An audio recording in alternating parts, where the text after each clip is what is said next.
Thank you for your patronage. Thank you!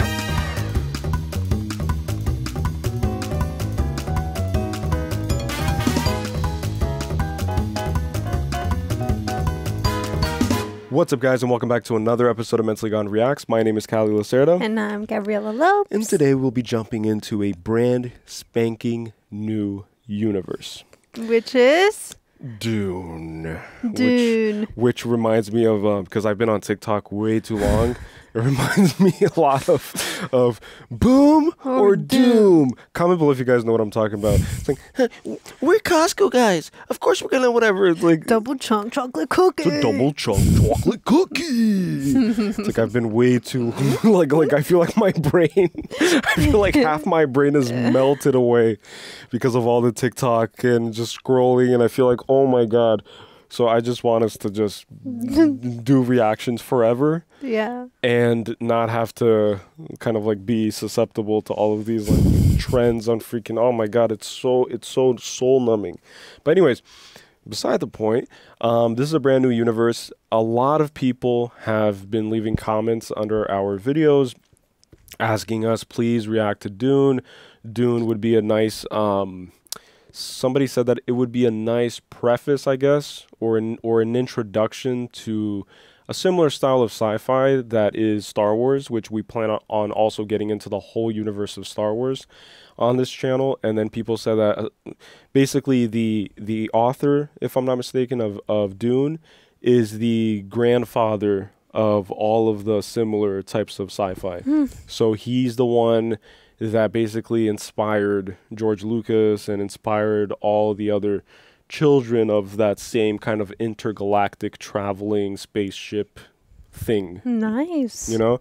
So I'm very excited to see what all the hype is about. Dune is huge, right? Yeah. And it's a relatively recent film. I think it came out, because I wrote down here, 2021. So it came out a few years ago. And then part 2 came out recently, right? Part 2 came out recently. Yeah, I think it came out this year.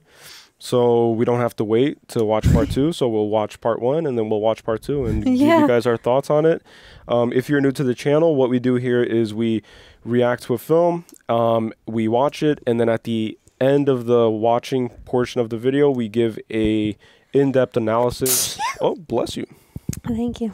We give an in-depth analysis and just talk just for a few hours about what we feel, about what we think about the movies, of what we experienced. Yeah, and that was a bestseller novel at Barnes & Noble when I used to work there. Really? Yeah, the Dune one.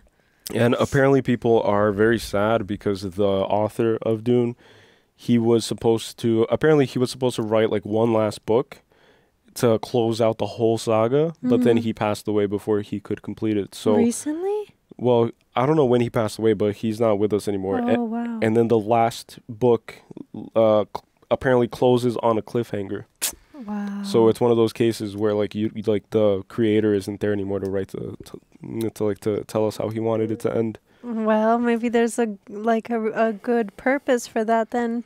You Maybe get a it's bunch symbolic. of like fan writings of like different endings, you know? Yeah. That could be fun too. It could be fun. I'm looking forward. I think that this will be a fun experience. For everybody, for all the Harry Potter fans who have followed our Harry Potter journey, we will also be reacting to the I think it's the 20th anniversary, right? Yeah, the 20th. Yeah, 20th anniversary. We will be playing Hogwarts Legacy on our gaming channel. And we also will be doing the wand sorting, the sorting of the hat on Pottermore. Pottermore. Yeah, on the wizarding. And then reading the books, reading The Lord of the Rings, reading Harry Potter. We'll definitely get to that soon. We are actively working on relaunching a few of our channels, and one of them will involve a dedicated podcast. We are working on a dedicated podcast on this channel, so in between kind of like reactions, we will post a podcast. And we don't know what it'll be called yet, but then we'll be analyzing things and theories and stuff that we realized after the fact that we would just want to share with you guys.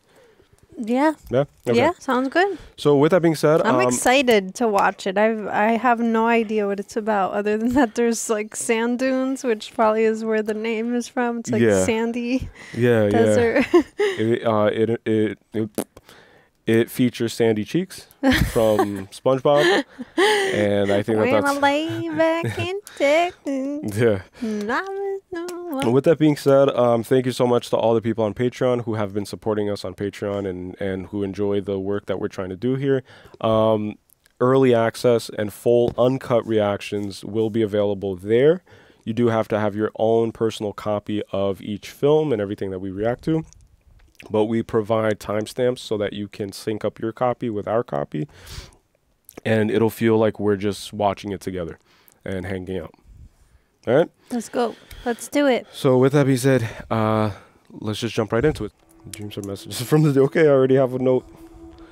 Dreams. Warner Bros.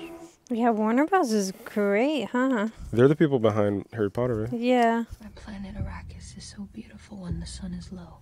You can see spice in the air. At nightfall, the spice harvesters land. Oof. The outsiders race against time to avoid the heat of the day. Damn, this is really poetic. It's time to...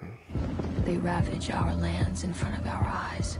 Their cruelty to my people is all I've known. Oh, shit. These outsiders, the Harkonnens, came long before I was born. Wow. And they became obscenely rich. Richer than the Emperor himself. That's crazy.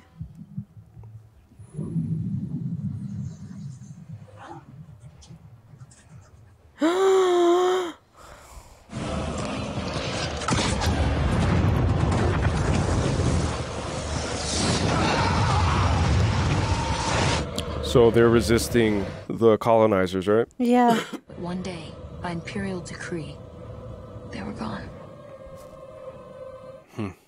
Why did the Emperor choose this path? Wow. And who will our next oppressors be?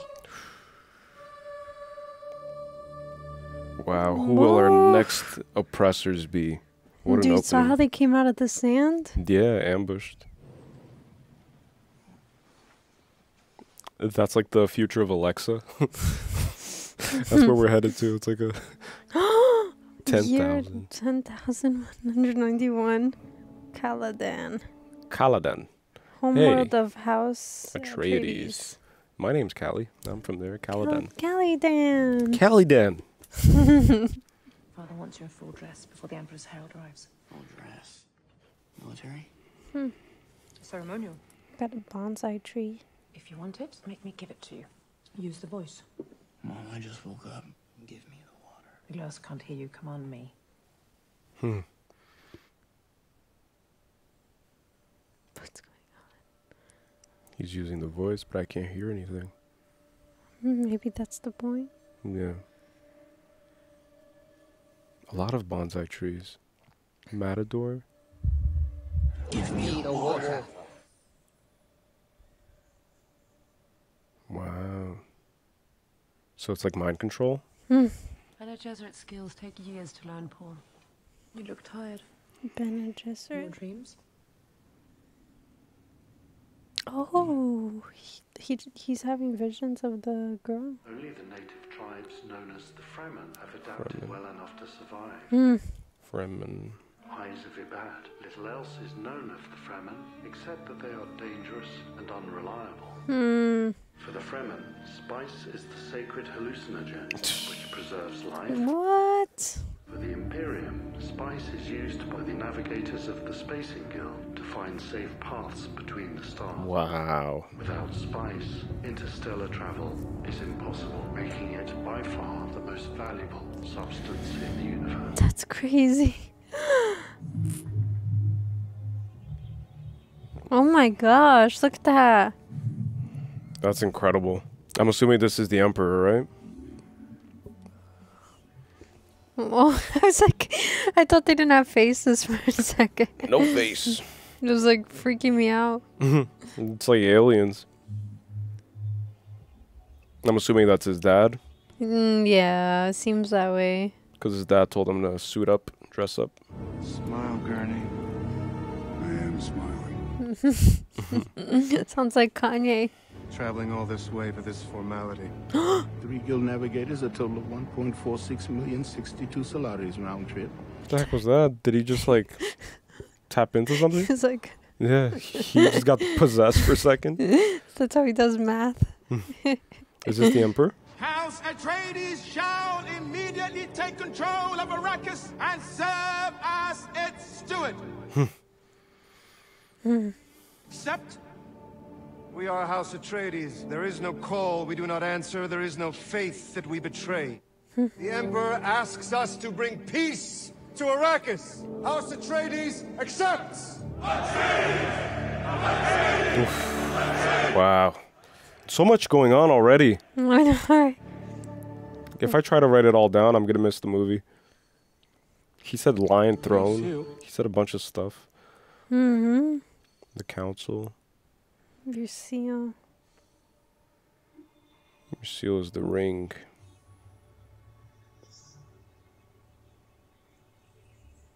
She looks so panicky. I know, she's freaking out a little bit because of this lady. Because she's teaching her son techniques from the Bene Gesserits, right? So she's a lady from the Bene Gesserits, they said. Ooh, I think their seal is like a eagle or a hawk or something. It's done. Looks like a bird. Oh my gosh, look at these things. The visuals are a treat, you know? Like, it's a visual treat so far. Stabilizers are too loose. Thank you, my friend. Duncan. Oh, boy. Oh, boy. So Paul, I forgot to write his name down. Yes, I'm going to Arrakis tomorrow with the advance team. I'd like you to take me with you. That's too bad, because no. I've been having dreams about Arrakis and the Fremen.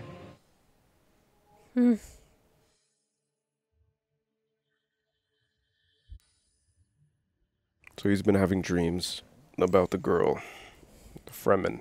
I saw you with the Fremen. What? I saw you lying dead, fallen in battle. Oh no. That's why you want to come with me.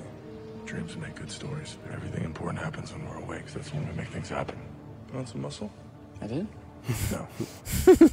I was gonna say, I don't see any. Is this his brother? See you in Arrakis, my boy. My boy. Not sure. See you in Arrakis.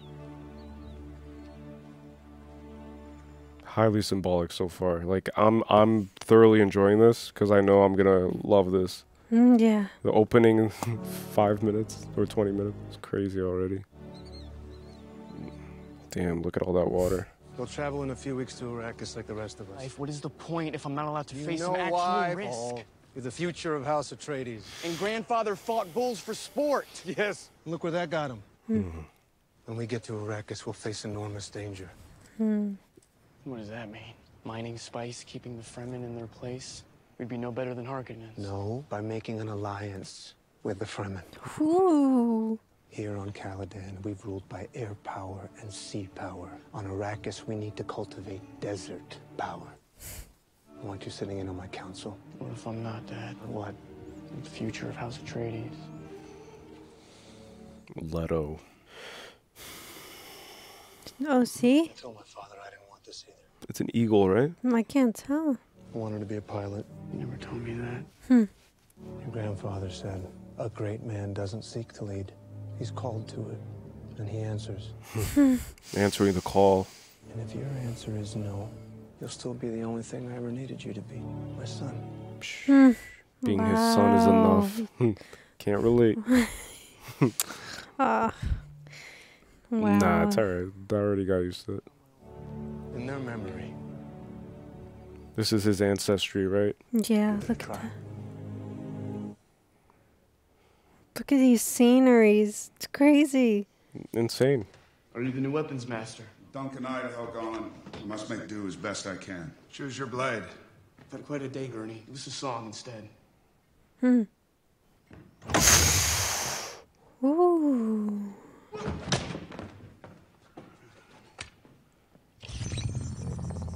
Oh? What the? We got superpowers? Is this Marvel? What? He has some like Tony Stark tech. Come on. Oh, man. The slow blade penetrates the shield. The slow blade. Oh, it's a shield, like a force field, right? But the sword penetrates it. Oof. Oof. Oof. But look down, my lord. You're to join me in death. I see you found the mood. You never met Harkonnens before. I have. They're not human. They're brutal. You have to be ready. So it doesn't seem like the Fremen are the enemies, right? No, the it's Harkonnens. It's the colonizers, right? We're gonna meet them. Yeah, their world does not look as inviting as Atreides. Oh my gosh. And it's Dave Bautista. Yeah. I don't want to mess with that guy. I used to watch this guy in freaking WWE as a kid. Dave Bautista was my favorite wrestler growing up. I swear. Mine was like Stone Cold Steve Austin or something. Really? Yeah. I used to have like action figures of him. Lord Baron, oh, it's like. heck no. The last of our ships have left Arrakis. It's done. Very good. Oh my gosh. How can the Emperor take everything we've built and give it to that Duke? How? Don't be too sure it's an act of love. What does he mean? The Atreides' voice is rising. The Emperor is a jealous man, a dangerous. Oh my gosh. They kind of don't look human, right? Not at all.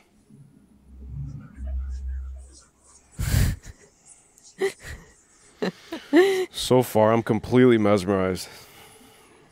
Look at that. It's so crazy.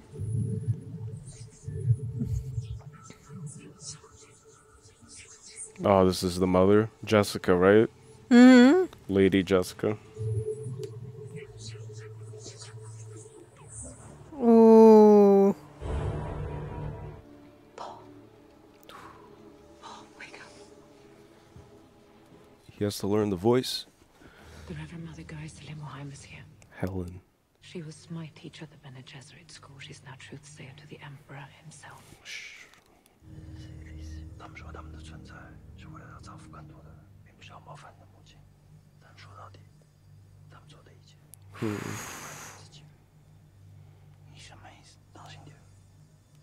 Mandarin. His heart is strong as ever, my lady. Very sketchy, man. His mom's setting him up. I don't know what's going on here. The doctor's like, yo, be careful. She's got divided loyalties. I know. None of your training. Bene Gesserit. This feels like one of those mystery schools, the Illuminati type of thing. Yeah.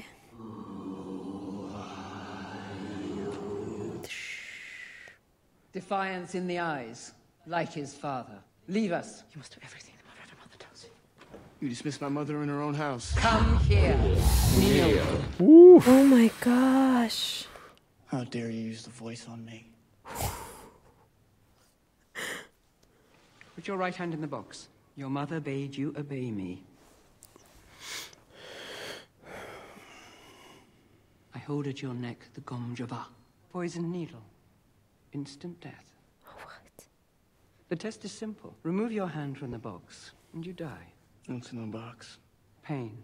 Why are you doing this? An animal caught in a trap will gnaw off its own leg to escape. What will you do? Oh.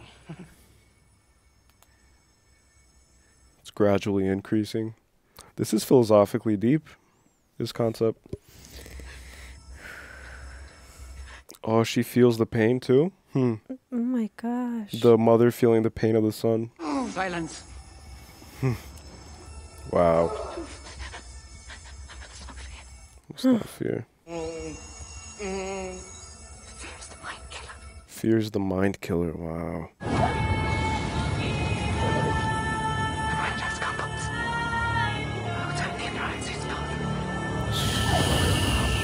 Wow.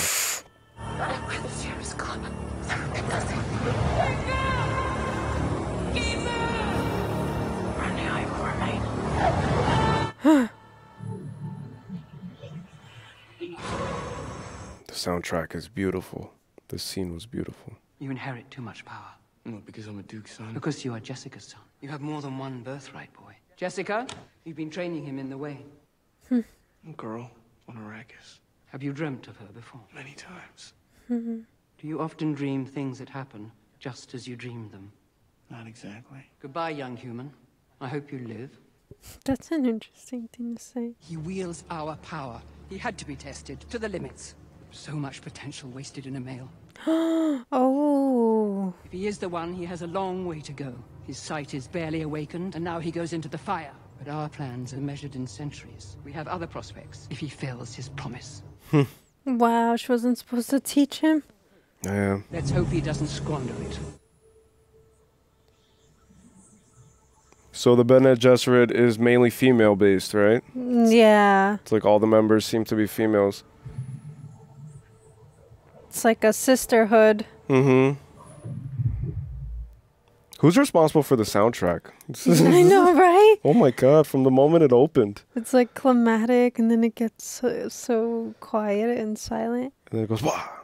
You don't know everything. Thousands of years we've been carefully crossing bloodlines to bring forth one. A mind powerful enough to bridge space and time. Who can help us into a better future. We think he's very close now. Some believe he's here. It's like the return of the Messiah. It's all part of the plan. Ooh. This is an actual theory, by the way, that aliens are based in the ocean, and that's why we don't see them as much. And they rise out of the ocean like that. Oh my gosh. Which I kind of buy, honestly, because we don't really know what's, in the ocean. Yeah, don't they say we explored more of space than we have of the ocean? Yeah.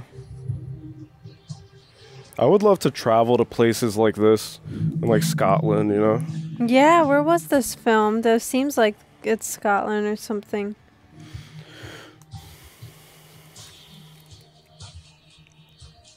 Wow, they like pack up everything.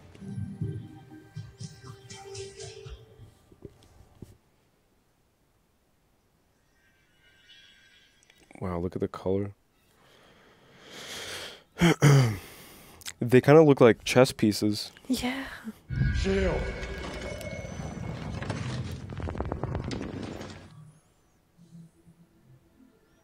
What book was he reading? You think it's like a religious book? Because it would be interesting to see where the warrior sources this power from. Probably. My lungs taste the air of time blown past fallen sand.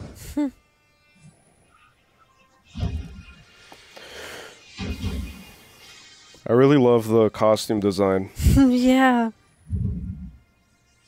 Everything, it's insane. Yeah, it's beautiful so far. Young master, how does it feel to walk on a new world? Exciting, to say the least.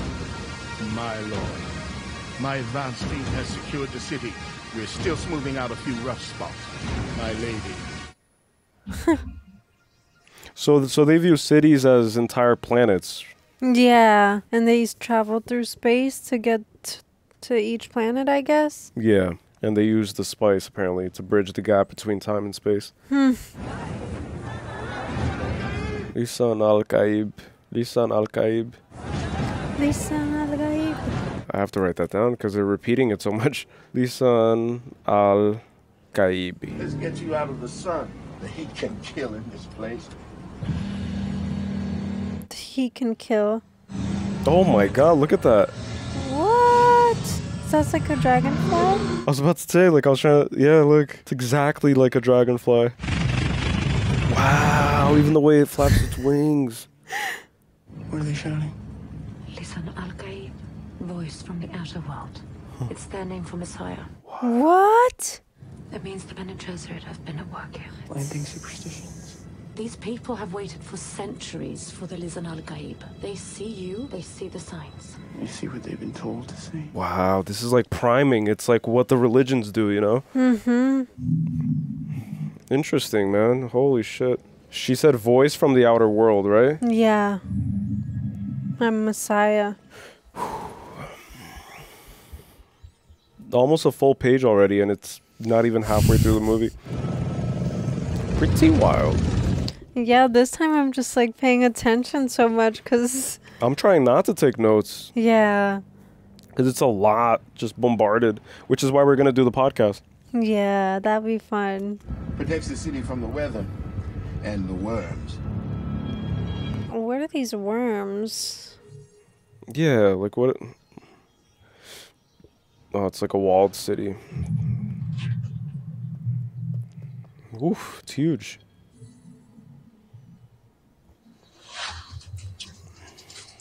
Oh my gosh, look at the thing, the ships. Mm-hmm.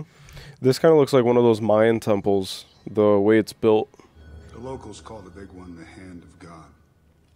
Ooh, that's pretty cool. There's the spaceport, and that plume of dust there is the spice refinery. Our two most vulnerable points. I want you... What do they say about this hellhole again? It's a shower. You scrub your ass with sand, my lord. That's what they say. That's what they say. Wow, because there's no water. You scrub everything with sand. Oh, wow. These are Fremens? Mm-hmm. Candidates for housekeeping. What is your name? Shadow mates, my lady. The rest of you may go. Thank you. Intuitively, she knew. I know that you have a weapon concealed in your bodies. If you mean to harm me, I must warn you, whatever you're hiding, it won't be enough. Sheesh. The weapon is meant as a gift, if you are truly the one.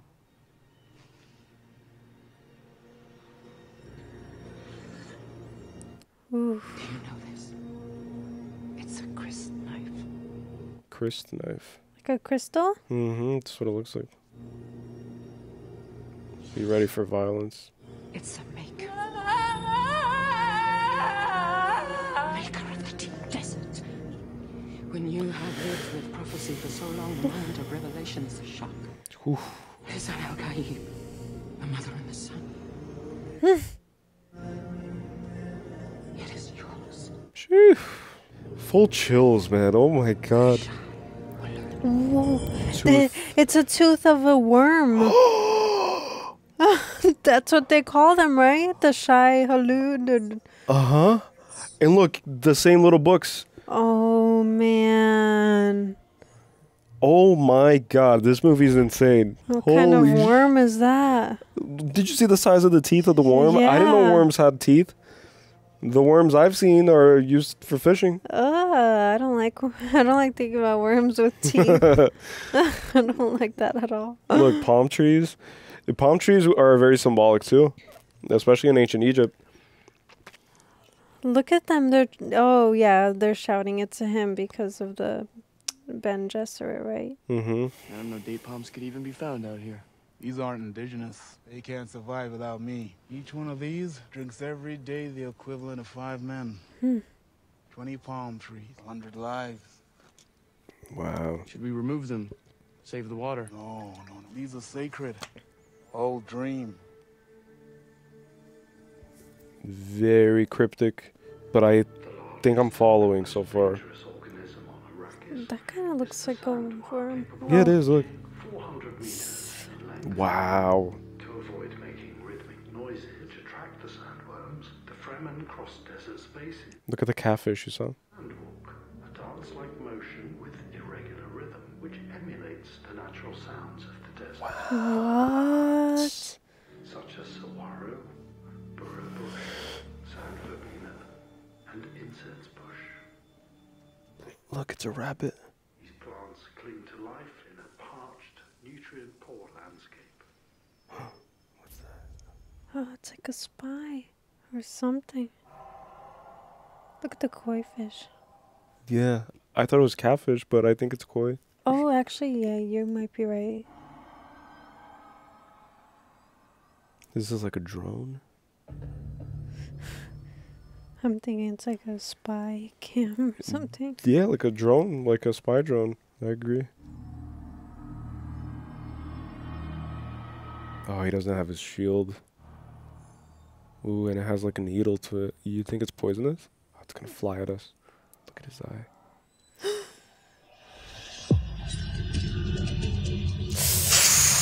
Ah. Oh my gosh.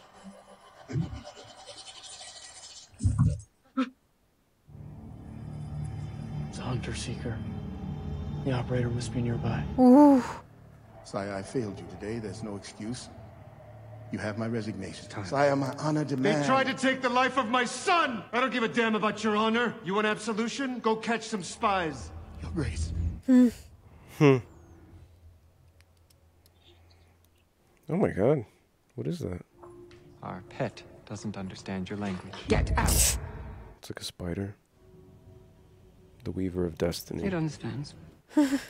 Atreides would die in the dark. But his wife is under our protection, and by extension, her son. Allow them the dignity of exile. I give you my word. We will not harm them. What the heck? If the Duke's son lives, No, Atreides will live. Lord, you gave your word to the witch. I said I would not harm them. The desert takes the weak. Oh. Oh my. My Iraqis. What? I do. He kind of looks like a. He kind of looks like a worm. He obviously wants to kill them though, because he tried to already. Yeah. Look at his little umbrella. These are spice silos. We're meant to fill every crate. I want to see these harvesting fields myself, and we'll get a bit of Imperial protection. A hostage. He's here, my lord. That was quick. These are so cool. Oh, is it Duncan? Take care of them, they're friends. Oh yeah.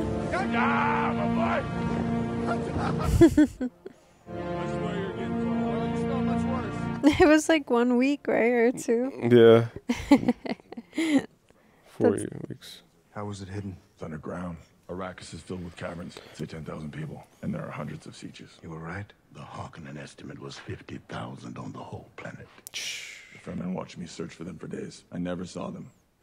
Finally, they sent a warrior out to kill me, and I gotta tell you, I have never come so close to dying. They fight like demons. Desert power. Desert power, huh? Your leader has a knife he won't surrender, sire. It's a Chris knife. It's sacred to his people. Let him pass.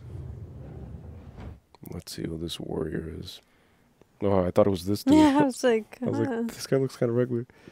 Yeah, this I could get behind. I could buy it. Stop there. Hey, hey! Welcome. Hold. Thank you, Stilgar, for the gift of your body's moisture. Oh my god, this is so insane. There's no water on the planet. Oh. So this is Glad you've come. Seen as an offering. Wow. Moisture of one's body.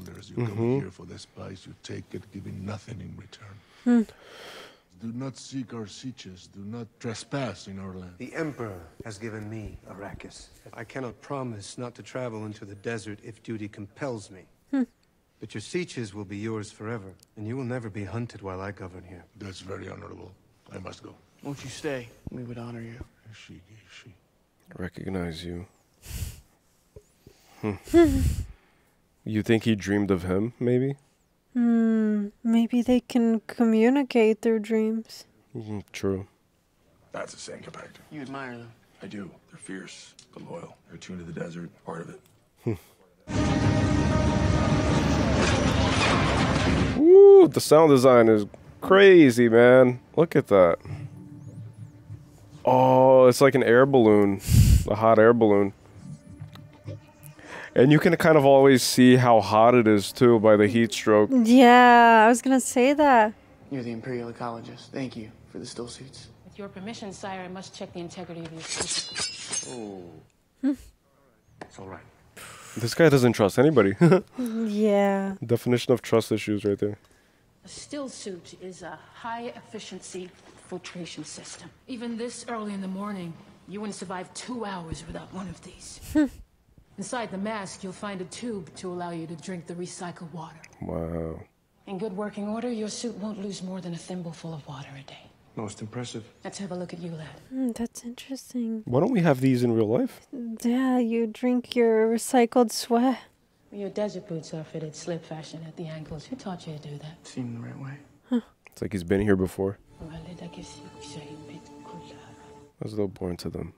Are you Fremen? I am accepted in both Siege and Village. She was reciting like a prophecy. Which is in the little book. Yeah. So the coming of the Messiah, these are the signs that he knows their way as if born from them. He knows their traditions intuitively too, without much effort. I can't get over these dragonflies, man. Oh my god. What would you do if your ornithopter went down out here? You wouldn't want to go down out there. It's worm territory. That's one of your harvesters. You can see the spice scattered over the surface. Yeah, like I still don't know what the spice is. Is it all the sand that we see, or is it the specific thing that's different from the sand? I think it's different from the sand. Yeah. I think it's like... You see these spotter aircraft looking for worm sign. Above it, maybe? Worms travel deep, but get closer to the surface when they attack. Is that a worm? Do you see it? I don't see. Oh. Oh. Here it comes. This is Spotter 1. Worm sign confirmed. Stand by for contact fixed. So what does that thing do? Does it kill it? Maybe it distracts it. They'll call a carry-all to lift the crawler. Contact 5 minutes. Over. There it is. Ooh, it seems pretty far away though. 5 minutes? Prepare to be airborne in 30 seconds. Docking sequence initiated. Brace yourselves. Alpha 0, we're short 1 point of contact. It's one of the anchors. It's dead. Oh. Oh my god, they're gonna get eaten by the worm. How fast does it go? There it is. 5 minutes. Oh wow. Woo! Nosediving a dragonfly spaceship is into the crazy. sand. I know, right? Look at that, man. Oh, I thought they were gonna go. Oh my gosh. It just got intense. I know. I love when they put these like wagers of time type of thing. You know? 4 minutes.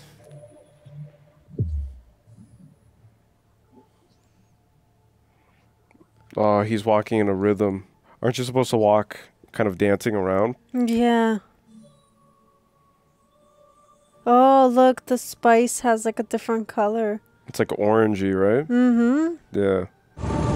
Oof, look at that. Contact 2 minutes. Besides, we gotta follow the spice. We can't just leave. Damn the spice! I want every man off that crawler now! They're still in the... Oh! Oh my gosh. Wow. And it kind of moves through the desert like it's in the ocean, you know? Yeah.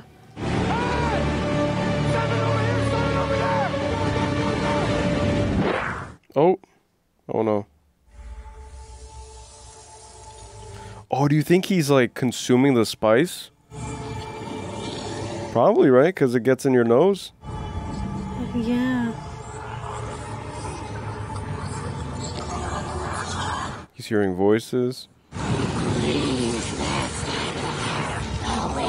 It kind of sounds like Gollum. Awake, my precious.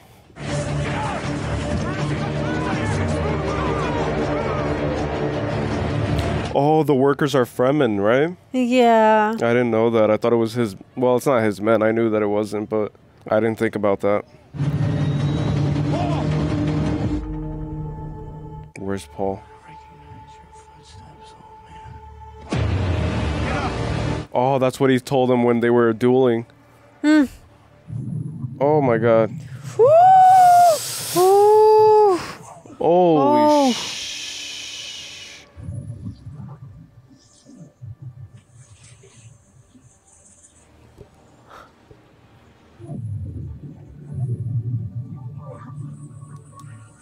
Go, go, go. Seems like they made it. The blue eyes. Bless the coming and going of him. May his passage cleanse the world. Oh my gosh. That's its mouth. Those are the teeth, right? Wow. Oh, that's a huge worm. Swallowed it like it's nothing. And the Duke risked his life to save the Fremen. You cannot take such risks. Yes, sir. You have responsibilities. I'm sorry, sir. It won't happen again. Go. We've been set up to fail. You know what will happen if I don't get spice production back on track. I'm not here to take your part. Take good care of your family. The desert's not kind to humans either. So they're not human? Because the Bene Gesserits aren't human. I'm not sure. It never specifies, right? Spice is a psychoactive chemical. It's a psychedelic. Basically a psychedelic. You'll be fine. Thank you, Dr. Yue. He has a third eye. Spade. Symbol. It wasn't an allergic reaction. I had a vision. My eyes were wide open. What did you see? Oh, the girl again. The same girl from his dreams. It doesn't... Yeah, I was gonna say, what if they see him too? Oh, so it's a love interest. It's the call of the desert. The lady of the desert. What? Oh. Oh, did she stop? Oh. So... What? Oh my gosh, my brain is broken. I know a knife is important somehow.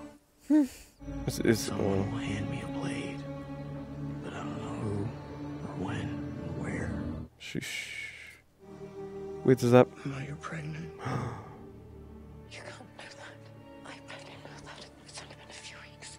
Wait, but the baby had blue eyes. And is the knife the one that the lady gave? Shout out? Shout out? Yeah, maybe.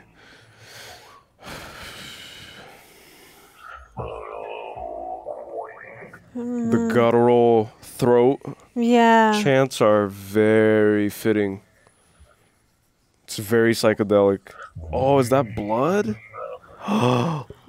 They sacrifice people to get their blood. What the heck is going on?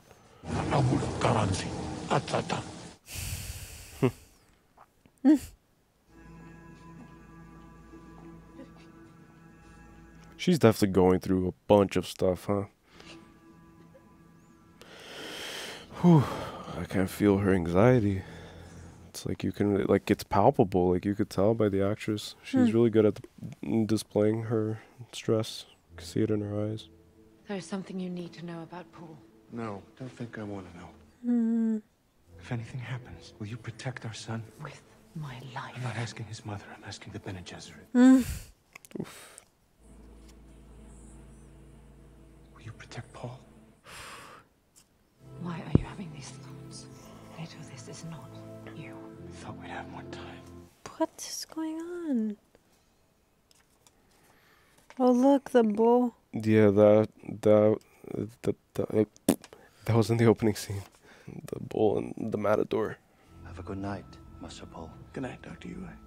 I think his father is human.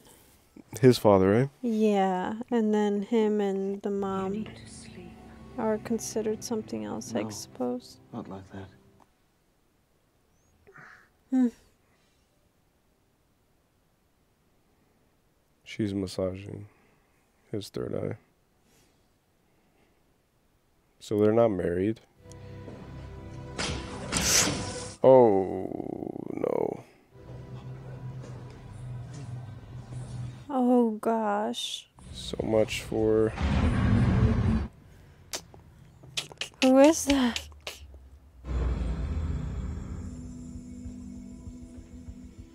Oh, is that the Dr. Yue guy? Imagine. It kind of looks like him. I don't know. Can't really make it out.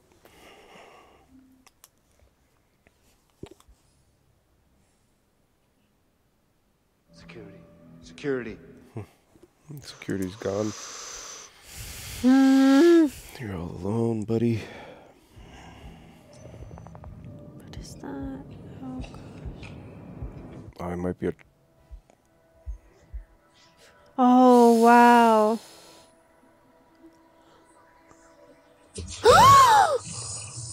Oh, a crack through his shield? Oh my god. Oh, I knew it. See? It looked exactly like him. I could tell by the outline of the person. But why? The shields come down. Oh no. Don't tell me. Now the Harkonnen are gonna invade. Get everything with guns off the ground! Go! They're being ambushed. Oh wow. Huh.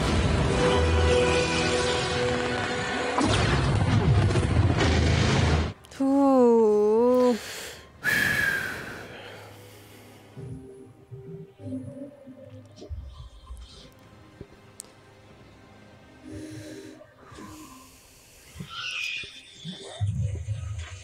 Didn't he have a vision like this? At the beginning it showed fire and chaos and destruction. Yeah, I think.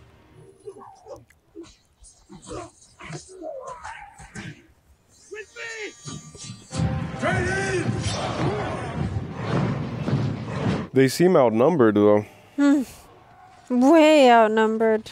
And they have shields, but it seems like the Harkonnen also have shields. What? Oh, they're being flanked. Oh shoot. Man, where's Paul and did his dad die? Leto? Is he dead? Yeah, I'm pretty sure that was one of those poison darts. I don't think that you could come back from that. I'm sorry, my lord. But I've made a bargain with the Baron. Why? I had no choice. The Harkonnens have my wife, Mana. Oh, man. Oh, man. Take her apart like a doll. I will buy her freedom, and you are the price. Treason at the heist. I'm going to replace your back tooth with thou, and you will fill the air with poison. It will be your last breath. Wow, his last breath is gonna kill a man. Moment will. It will also be the Baron's. It's kind of a smart strategy though. Like taking the Leto captive and then he opens his mouth and kills the Baron. Yeah. But he has to sacrifice his life. Wake up, Paul. Oh no! Sacred palm trees on fire. And they're not really like they're burning obviously, but they're withstanding it, which is also highly symbolic because they're used to the heat of the sun. Man.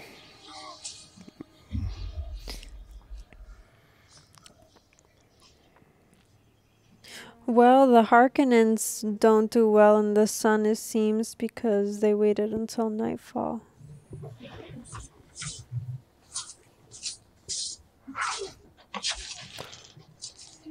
Ooh. Ooh. Yeah, I think those are... They take a little bit of time to get through the shield, but if you remove it in time, then you can evade it. But with the Leto guy, it hit his spine, so he couldn't really reach it. Oh, he tried to reach Paul.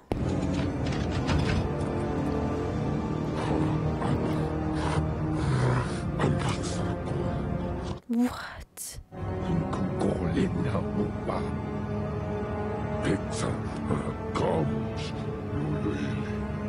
Could face a truth sayer. Oh, it's like a lie detector. So if they're put on their lie detector, they didn't kill them. They just dropped them in the desert. Yeah. The scared one is deaf. Huh. Ooh. Sign language is pretty convenient to know. Especially when you're being kidnapped. Wow.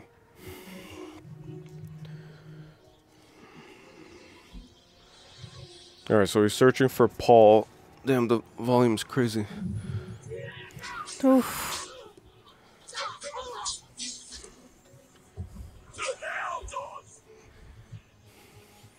Why did they back off so easily?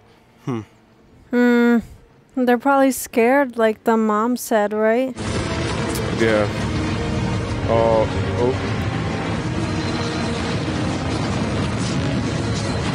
Oh, that's like a laser beam.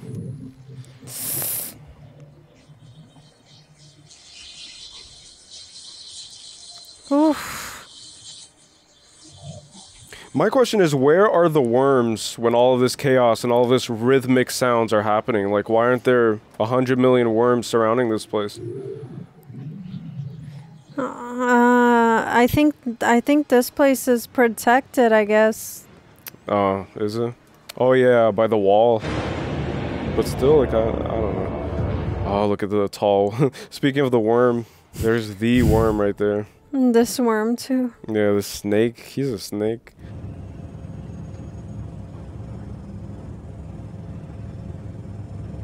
For free? Oh, it's the same symbol on the forehead of the doctor. Highborn. You? Benny Gesserit ain't on Highborn. She's highborn enough for me. Oh gosh. Lead the kid to the worms. I give her a long goodbye. Don't you dare touch my mother. Don't talk. Oh, they're insinuating that they're gonna abuse the mother. Imagine. Oh god. Don't even know already. Use the voice, right? Remove her gag. He's gonna beat him. Shut up. And they covered her mouth. Find the right pitch.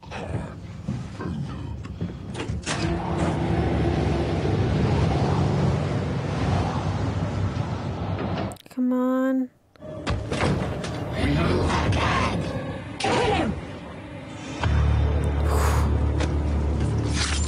Oof. Oh my gosh! Wow. The voice.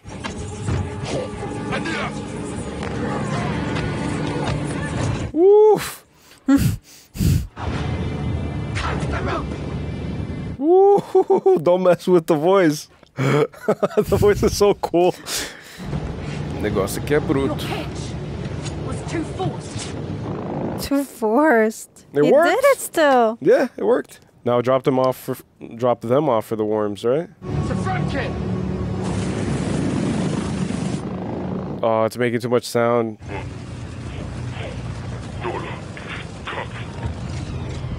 Oh no. Oh, they could do that from like the command tower. Yeah, I guess that makes sense. Now what?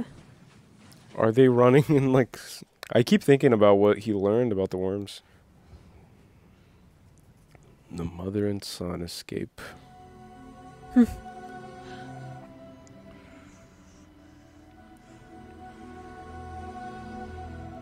Imagine the feeling of not knowing if your dad's alive, if your friends are alive, and just how many people have, been killed. Yeah. Oh, he's blinking. Okay. He's just in the jacuzzi.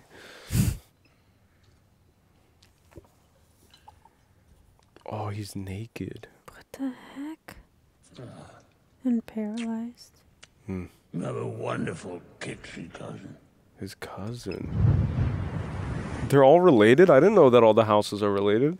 She said something about that, right? About carefully picking blood lines, I guess. Lord Baron, I deliver the Duke and his family. And what was I to do for you?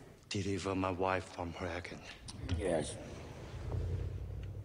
Slow, sinister rise. Look at that. Oh my god. Does he float? It doesn't seem like he crawls on the ground. He's like hovering, it seems. Yeah, yeah. Look. So he levitates. His feet don't even touch the ground. That's interesting. I said I'd set her free. Oh, he's gonna... That you could join her. He killed his wife. Join her. Oh. Wow, look at that. Oh my gosh, all for nothing. It's the ambiguity of the words. It's a thumper. No still suits. For hundreds of years, we've traded blood for blood. But no more. Your son is dead. Your concubine is dead. Concubine, so it's not his wife. Right, the house of our trade is full, and your bloodline ends forever.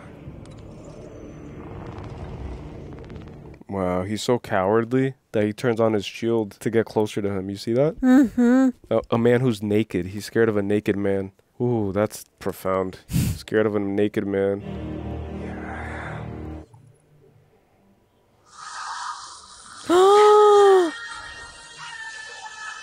Oh, the tooth that the doctor... Wow.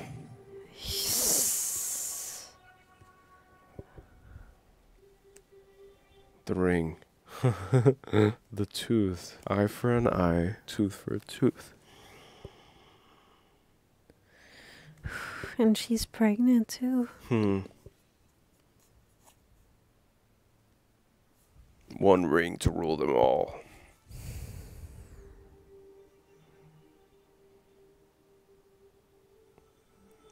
Wow, the one tooth did all that damage.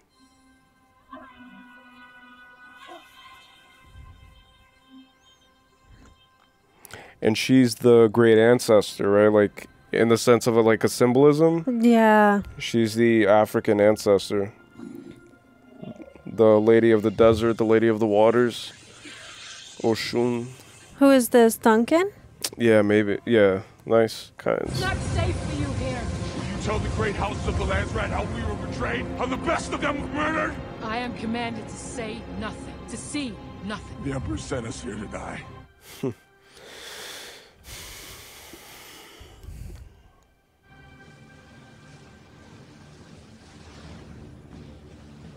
Oh, what is that? What is that? Oh, he survived by sticking to the ceiling. Oh, God. The Baron.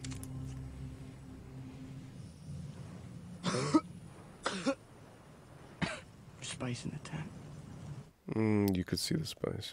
Hmm. The spice is attracted to light. Oh,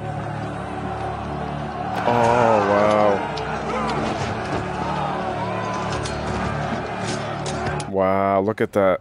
They move with the sand. They are the sand. Man will always surrender to the sand. Oh, that's him. What? He saw himself being a badass with blue eyes. Oh, wow.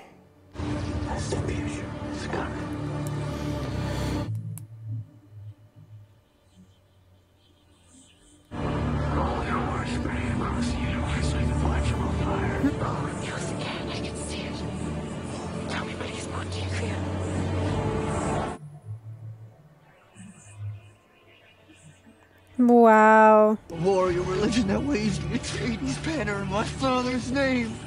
Fanatical legions worshipping at the shrine of my father's skull. A war in my name! Everyone shouting my name! Oh, full body chills. Oh my god. You are your father's son. You are my son. You are the Duke. Paul Atreides. You know who you are. You know who you are. Get off me! Oh my god. We used the voice. You Bene Gesserit made me a freak! My father's dead. And I like the play on colors too. When they were inside of the dragonfly, it was green and now it's red. To drink. It's recycled water from the tank. Oh, that's what I saw with the water on the tent. I was very curious. Sweat and tears. You're drinking sweat and tears. Wow.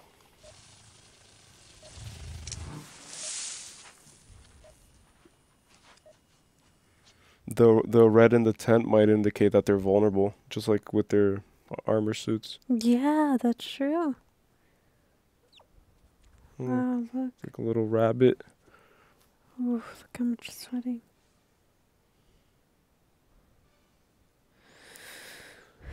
Follow the white rabbit, Neo. He follows the rabbit in the desert, I bet.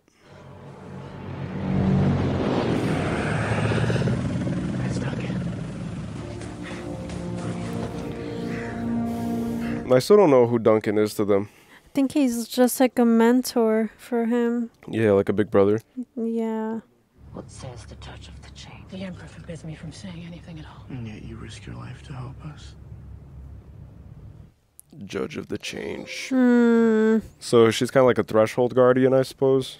Because it's usually at the threshold when there's the most amount of change. And she guards the information she doesn't want to give them. Arrakis could have been a paradise. The work had begun, but then the spice was discovered.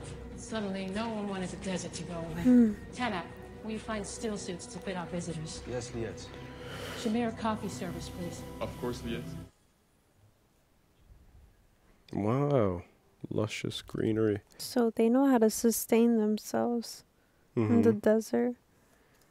And they have coffee, too, it seems.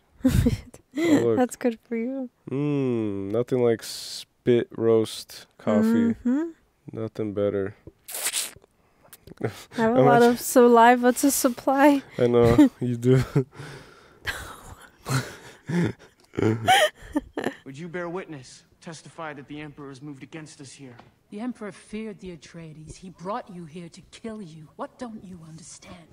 A voice from the outer world who will lead them to paradise. I know you loved a Fremen warrior and lost him in battle. He can read people. I know you walk in two worlds and are known by many names. Or known by many names. See? She's a threshold guardian. She's a spirit. As Emperor Dr. Kynes, I can make a paradise for Arrakis with a wave of my hand. Do you think he's the Mahdi?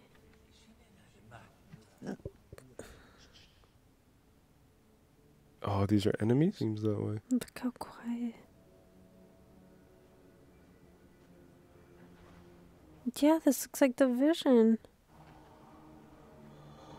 Oh, they already dipped? Or they hid themselves in the sand, right? The Fremen do that? Mm-hmm. So everywhere you step is virtually a landmine. Sardaukar. That's... When the desert is your home.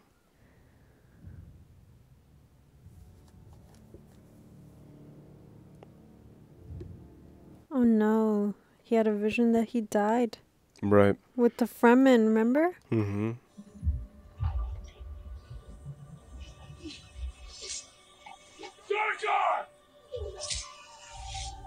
No, don't turn his back.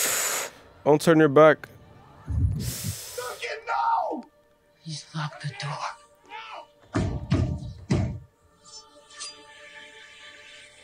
What?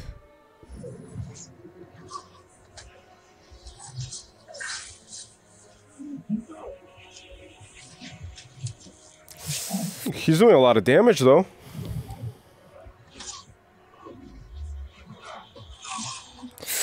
Oof. Nah, he took most of them out.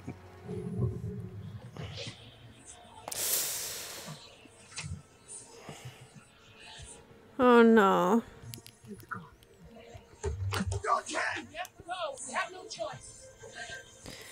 Quick, quick, quick. Quick, quick. Quick, quick, quick. My leg. Oh my god. Come on, come on. Dip, dip, dip, dip, dip. Oh my gosh.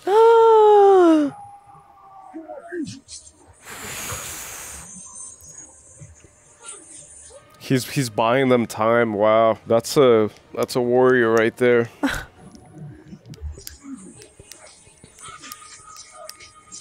A true warrior.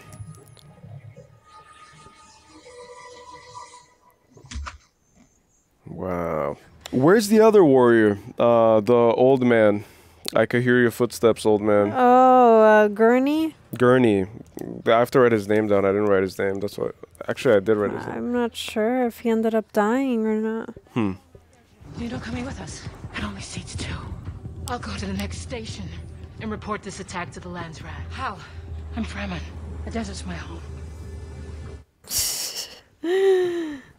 Okay.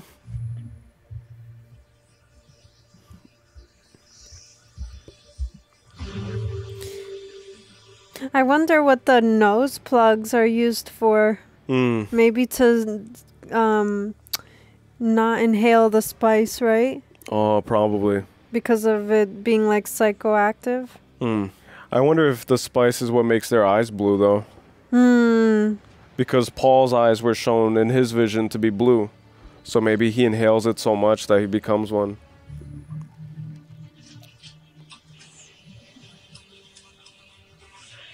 I like how in these movies, they always know exactly how to, like, what buttons and stuff. Yeah. If it was me, I'd just be sitting there going, oh my god. But I bet in that, like, the acting portion of it, it's like, okay, just flip stuff and click it. Just go 1, 2, 3, 4.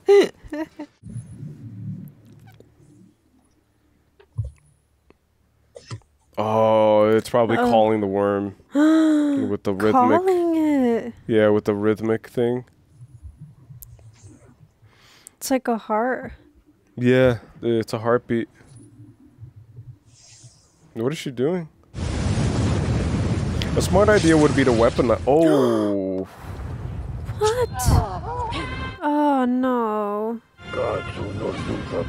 I serve only one master. His name is Shai Hulud. What? Who's Shai Hulud? Is it the worm? Wow.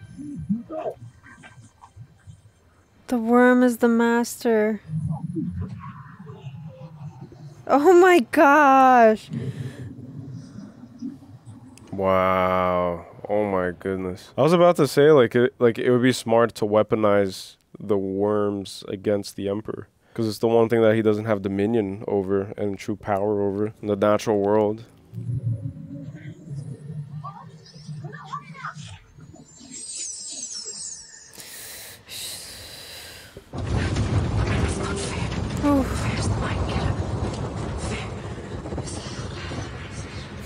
This is like a mantra. Yeah, it is.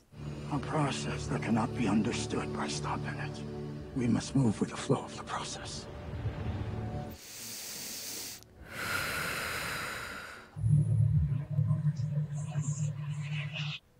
He let go of all control.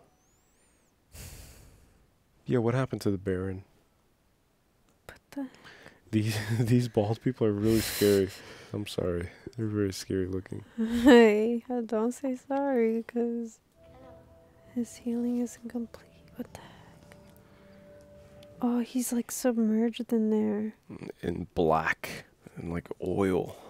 We chased them into a Coriolis storm. Coriolis. They're dead. It's a certainty. So it's done, finally. Sent word to Gady Prime. Now I only have one requirement. Income. And the vermin. Kill them all.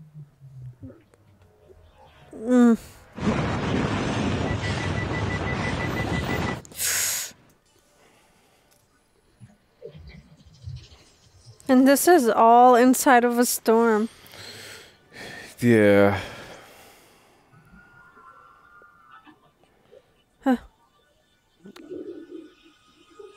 This kind of reminds me of the storms that they say happen on Jupiter. Really? Yeah. How do they describe it? They're kind of like this. It's like a gassy storm. It's just all gas, and there's no like palpable, I guess. As soon as we land, run for the rocks.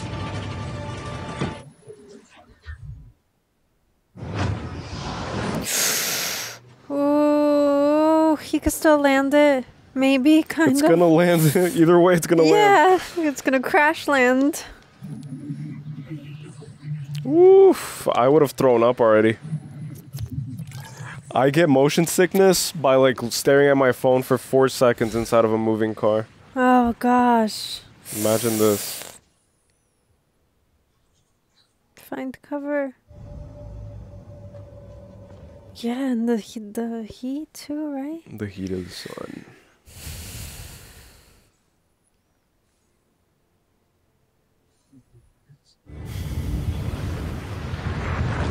No way. Do you think it swallows rocks, maybe? Probably not, right? Because the rocks seem safe. Could if it wanted to. Yeah.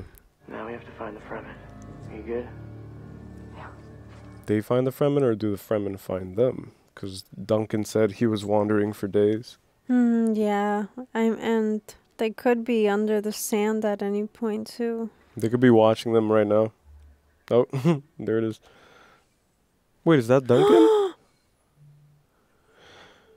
If the Baron was resurrected or was healed, then like I don't know what like how severe and how realistic death is portrayed.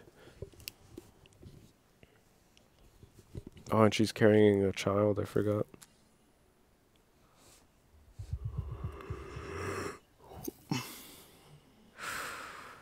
Oh, this is trippy. I know, right? Even a little desert mouse can survive. Don't be frightened. Oh my gosh. A friend will help you. A friend will help you. You have much to learn. And I will show you the ways of the desert. Wow. And you could kind of see a rainbow from the glare. Yeah. Duncan left. Oh, he has the compass. I forgot. We'll have to walk like the Fremen do. Look at the moons. It has multiple moons, apparently. This is what Duncan said.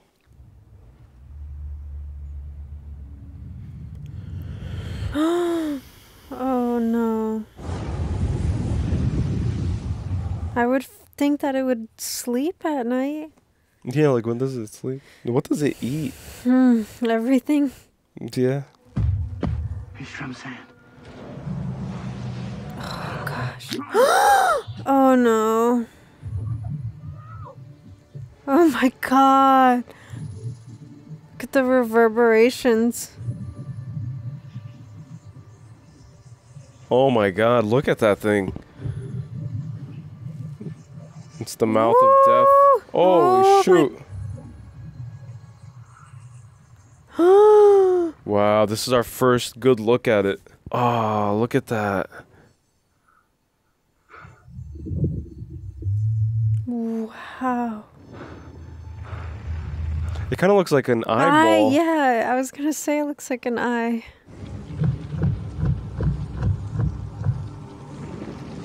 Oh, it's speaking. It's a thumper. It looks like the ocean. It's so interesting. They made the desert look like the ocean. I've never seen that before. Never seen anything like it. That was insane. Do not run. Oh, this is the guy. You know me. I was there when you came to my father's council. This is the Duke's son. He's not the one. You help us off-world to Caladan, you will be well rewarded. What wealth can you offer beyond the water in your flesh? She could use the voice, right? Does it affect them? I'm not sure.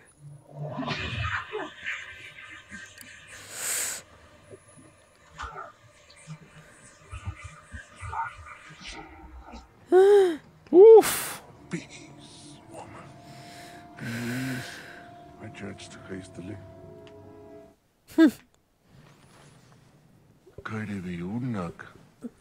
Wow, and blood.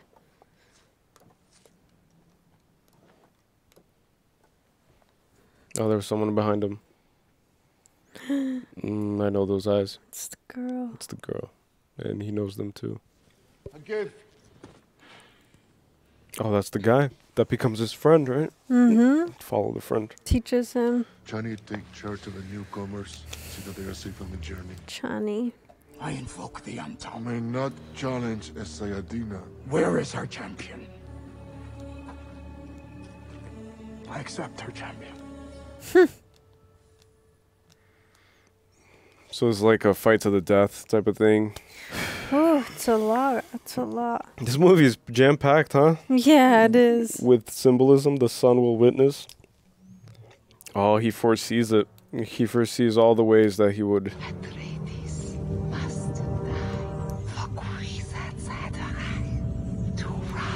Oh, I see. I see what's going on here. Ooh, that's nice. The man has to die in order for the god to come through. He has to die. I don't believe you're the Lisan al-Gaib, but I want you to die with honor. This Chris knife was given to me by my great aunt. It's made from a tooth of Shai Hulud. This will be a great honor for you to die holding it. So that's the one he envisioned. Where's the Outworlder? Johnny. He might have said something about his visions right there. This is the time for him to prove. My bet is he won't take his life and he'll show him mercy. Yeah. Because of what the voice told him. When you take another's life, you take your own. Which is the idea of seeing yourself in other people, you know? Yeah, and how murder strips parts of your soul. Voldemort. Essentially, yeah. They use the blades of the worm. May thy knife chip and shatter. Duncan. For Duncan. This world will kill you. These are all negative thoughts. He's trying to manifest it. Oof.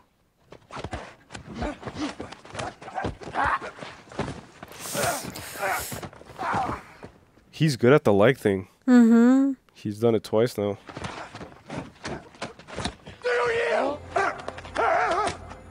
It's more humiliating twice. gosh. He could have taken his life. Will he have to? No, he won't, right? You don't have to do anything. If you're the Kwisatz Haderach, you decide. Lisan al-Gyab. Oof. Oh my gosh. He gave him mercy. And he's honoring him in death, so can't force the horse to drink the water. I can't even imagine, right? Like, imagine you see, like, someone lose their life at your hands. Yeah, the first time he's killed someone. Yeah. It's probably what a lot of people who go to the army experience. With her blade, too. So both of them did it, in a sense. That's like his initiation. Yeah. I bet she believes it now, maybe. Mm-hmm.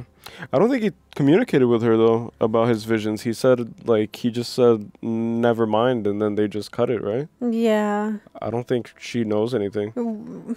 Well, she said that she doesn't think that he is the... Oh, okay. least- yeah. A life for a life. My father came, not for spice, not for the riches, but for the strength of your people. My road leads into the desert. So well written. Oh my god. I want to read this book. I kind of have to read it. I feel a calling to read it.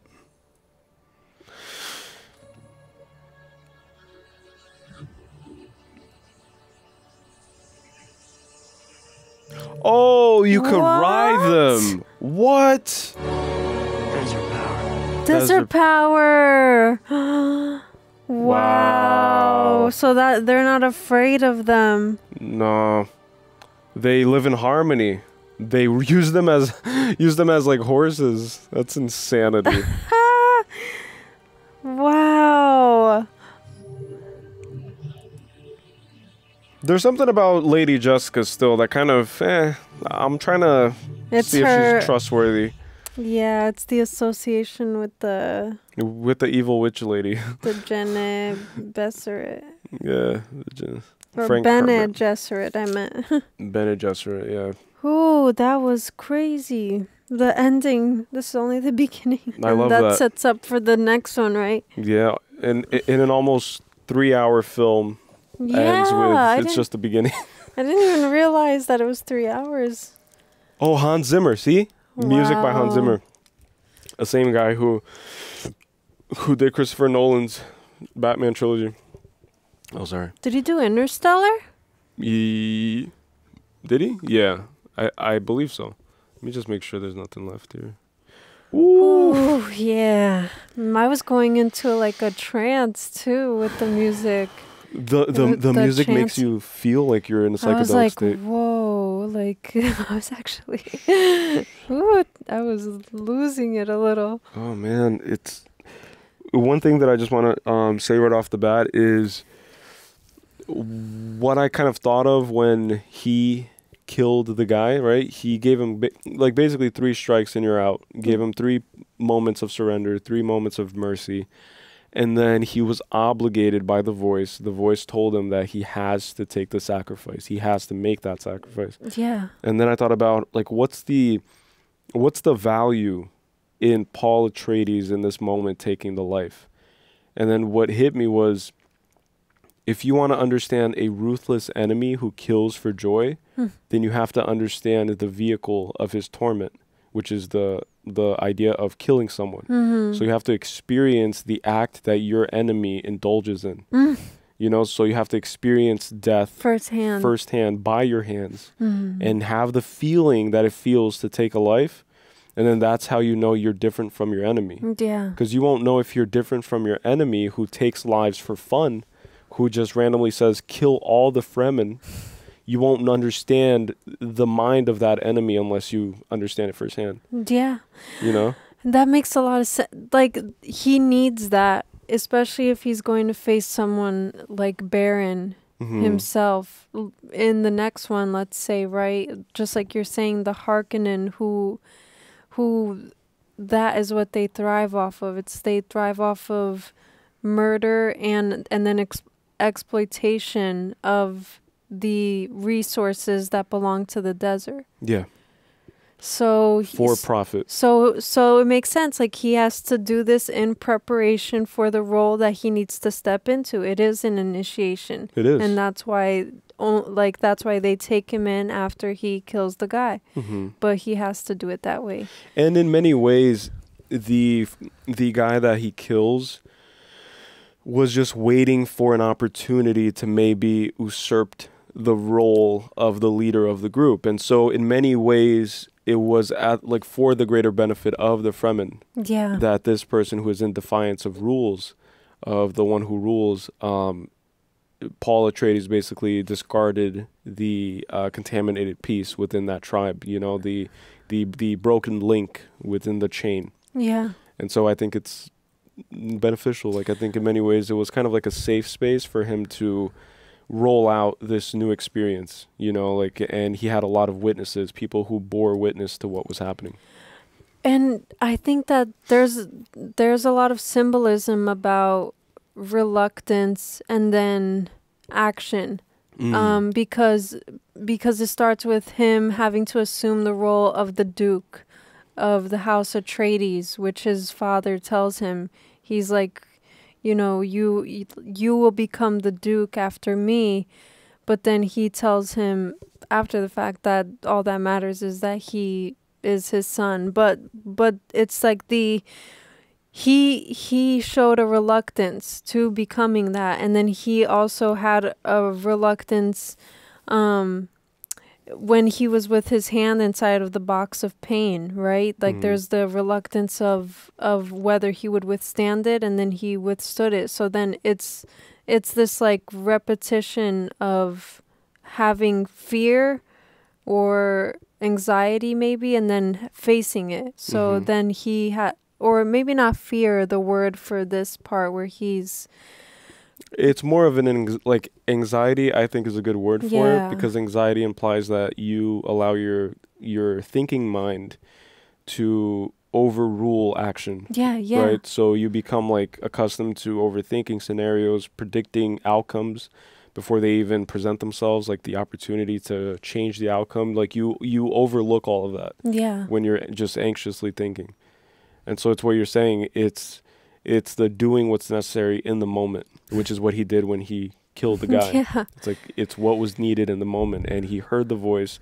But then my question is, okay, the voice contradicted itself in a way, but then that's why I'm trying to make sense of it, But then again, the voice might just be the Bene Gesserit's voice, so I don't know.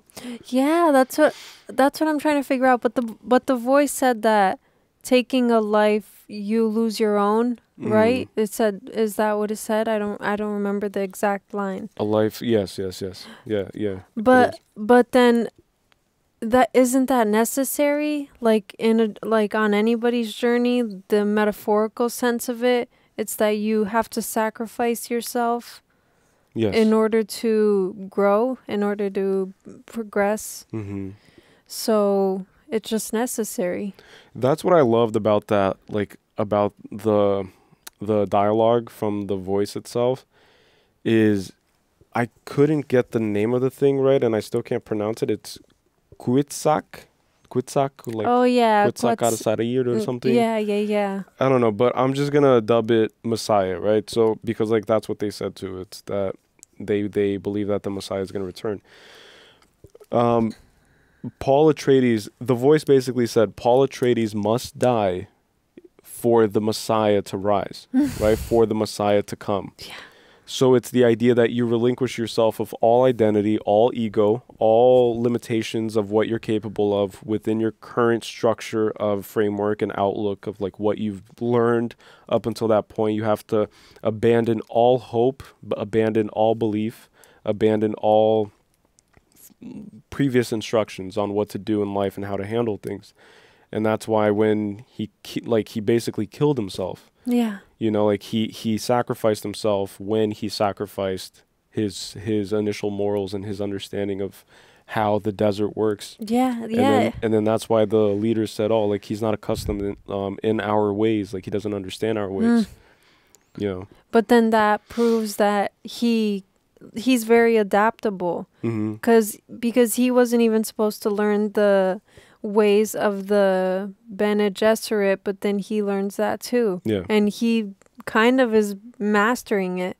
Yeah. And then now the same thing with the Fremen. It's like he immediately knew how to do the walk, and then she, the what's her name, Kynes or Rhines, the lady, the Fremen lady. Oh, the Kynes. lady who died. Yeah, I think her name is Kynes, but she tells him in a language saying that the Messiah will be born knowing the ways. The Messiah will know your ways as if born from your customs. Yeah, exactly. So to your point, it's like it's to your point. Like, I don't know why you're freaking out. Relax. It's all good. Just breathe. Yeah. Okay. So let's just go through the checklist here. Do you want to go first or do I go first? You go first, because I didn't take that many notes. All right. I'm just trying to think if there's anything else right off the bat that's like immediately just like, calling to me in terms of what I want to say. All right, so just going through the checklist real quick. First things first, Arrakis reminds me of Iraq. Yeah. It's a desolate place, kind of reminds me of the Middle East. Colonizers, imperial forces land, and they extract the richness of a place. Yeah. And with complete disregard to its people, to its inhabitants, to the people who were there first, who called it their home. The idea of politics, right, which is what his dad told him. Leto told Paul that it's not simply a matter of whatever he thinks it is. It's more complicated because of politics. And so, like that's real world. I think it's a very obvious parallel with the idea of like wars and instigating wars and finding scapegoats and false flags and like things like that to basically allow another country to come in and to take advantage of the people. Yeah, and what's interesting is that the word spice, right? And then this idea of like colonization reminded me of the actual spice trade that happened, where Europe was basically exploiting Asian countries for their spices because it was a resource for money, essentially, for wealth. And it was a nuance too, because at that point people would cook foods, not really using spices, and until they realized, oh wow, like this steak tastes way better with salt on it, and not just imagine like people used to eat things without anything, and also salt. I believe salt is used as a preservative because of like fridges, right? So cooling systems weren't really invented until fairly recently. Oh yeah, that's true. They do that with codfish in Portugal, so that makes a lot of sense. It's like they salt, like it's salted, and then you have to hydrate it essentially, or de-salt, like, Yeah, and people would just basically immerse their meats in this concoction of spices in order to preserve it and in order to keep bacteria away. So like you get like cayenne pepper and you just like put a chicken inside of it. Preservation, which is what they said, right? That the spice is used to preserve life also. Like it's one part of what it does aside from the space travel and the but it's the preservation of life is what it said. So yeah, that's interesting. And speaking of space travel, I found it so interesting, right? Like, it's so deep, this idea, and I don't think it's far-fetched for me to even say what I'm about to say. But if you guys want to tell me that I'm wrong, just feel free to comment below. But I feel like my interpretation, at least, is it says that the spice is used in order to kind of fold the distances between certain points in time and space, right? So you're able to travel more easily and more fluidly. And it's what they use to, I guess, travel in between planets, right? But then Paul Atreides uses the spice to enhance his traveling, but his traveling is through time and space also by having these prophetic visions that have all come true. I think that he is traveling through time and space even before he was exposed to the spice, because he would have dreams and then he confessed his dreams to the elder lady, I forgot what her name is. I think it's Reverend, I think is what they refer to her as. Yeah, the Reverend Mother, I think. Reverend Mother, there you go. Yeah. So my point is, I think that it's very symbolic that this psychoactive thing is kind of opening a different aspect of him, his spirituality, one would say, and it's freeing him in order to kind of receive this guidance from the voice. You know, because his mother said that his voice was very forced. And I guess it's because he's still very closed. Like, he's closed off in terms of how much he trusts himself in his ability to kind of speak the voice. But his mother has fear, right? Like she's fearful of the voice. She's fearful of the power of the voice itself.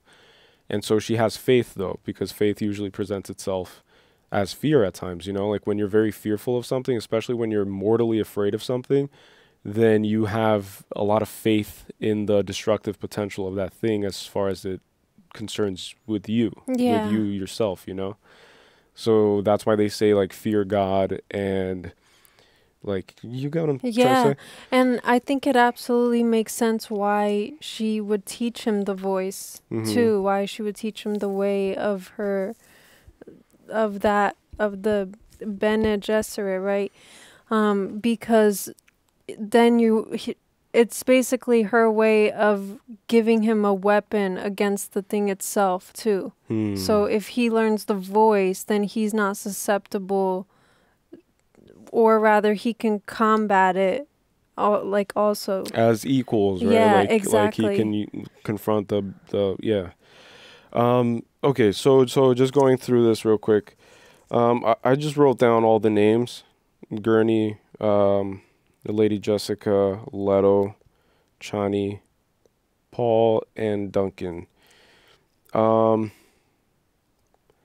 What's the name of the thing? It's the Lasan al Gaib. Oh, Lasin al Gaib. Yeah. Lasin al Gaib. Weren't you telling me recently about something about al?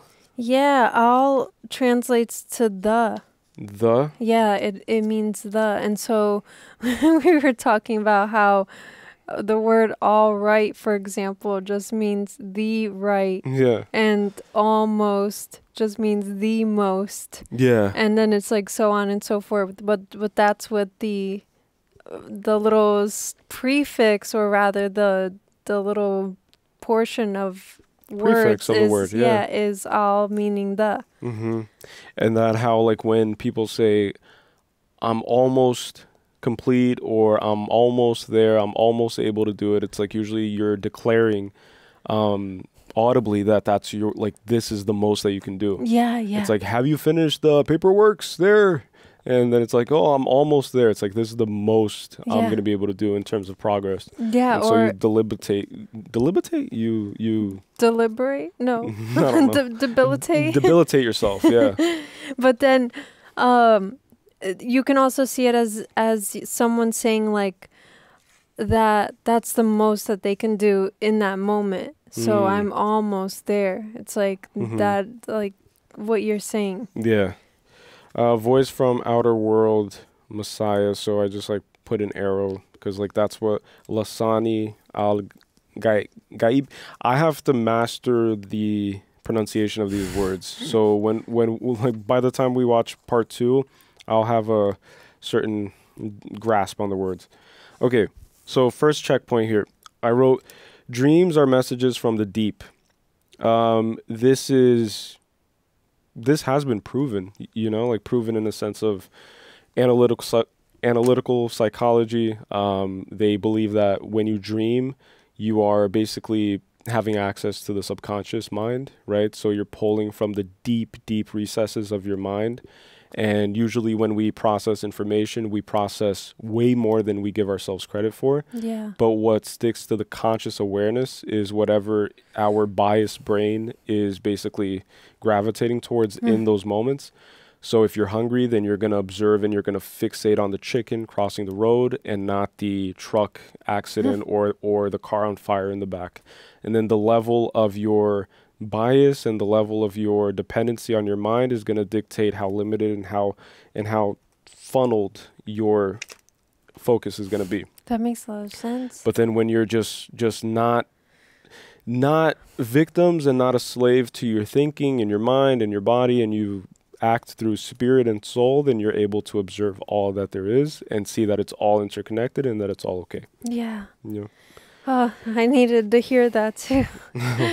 Oh man, I don't know what it is. I think it's every time we sit down after a while, I just really get in my head and I just really think about, like these movies are so dear to people, and just like how much these videos mean to people too. Like we were reading a lot of comments and stuff, and then I don't know, I just really get in my head. Which is normal. Like, I think that it's good that you feel that, you know, because it would be different if we were just a channel who just pumps out movies, just like a machine every single day. It's like, all right, so we reacted to your favorite childhood movie, your favorite movie of all time, and we gave it 30 minutes of our time or 20 minutes of our thoughts and 20 minutes of what we thought about it.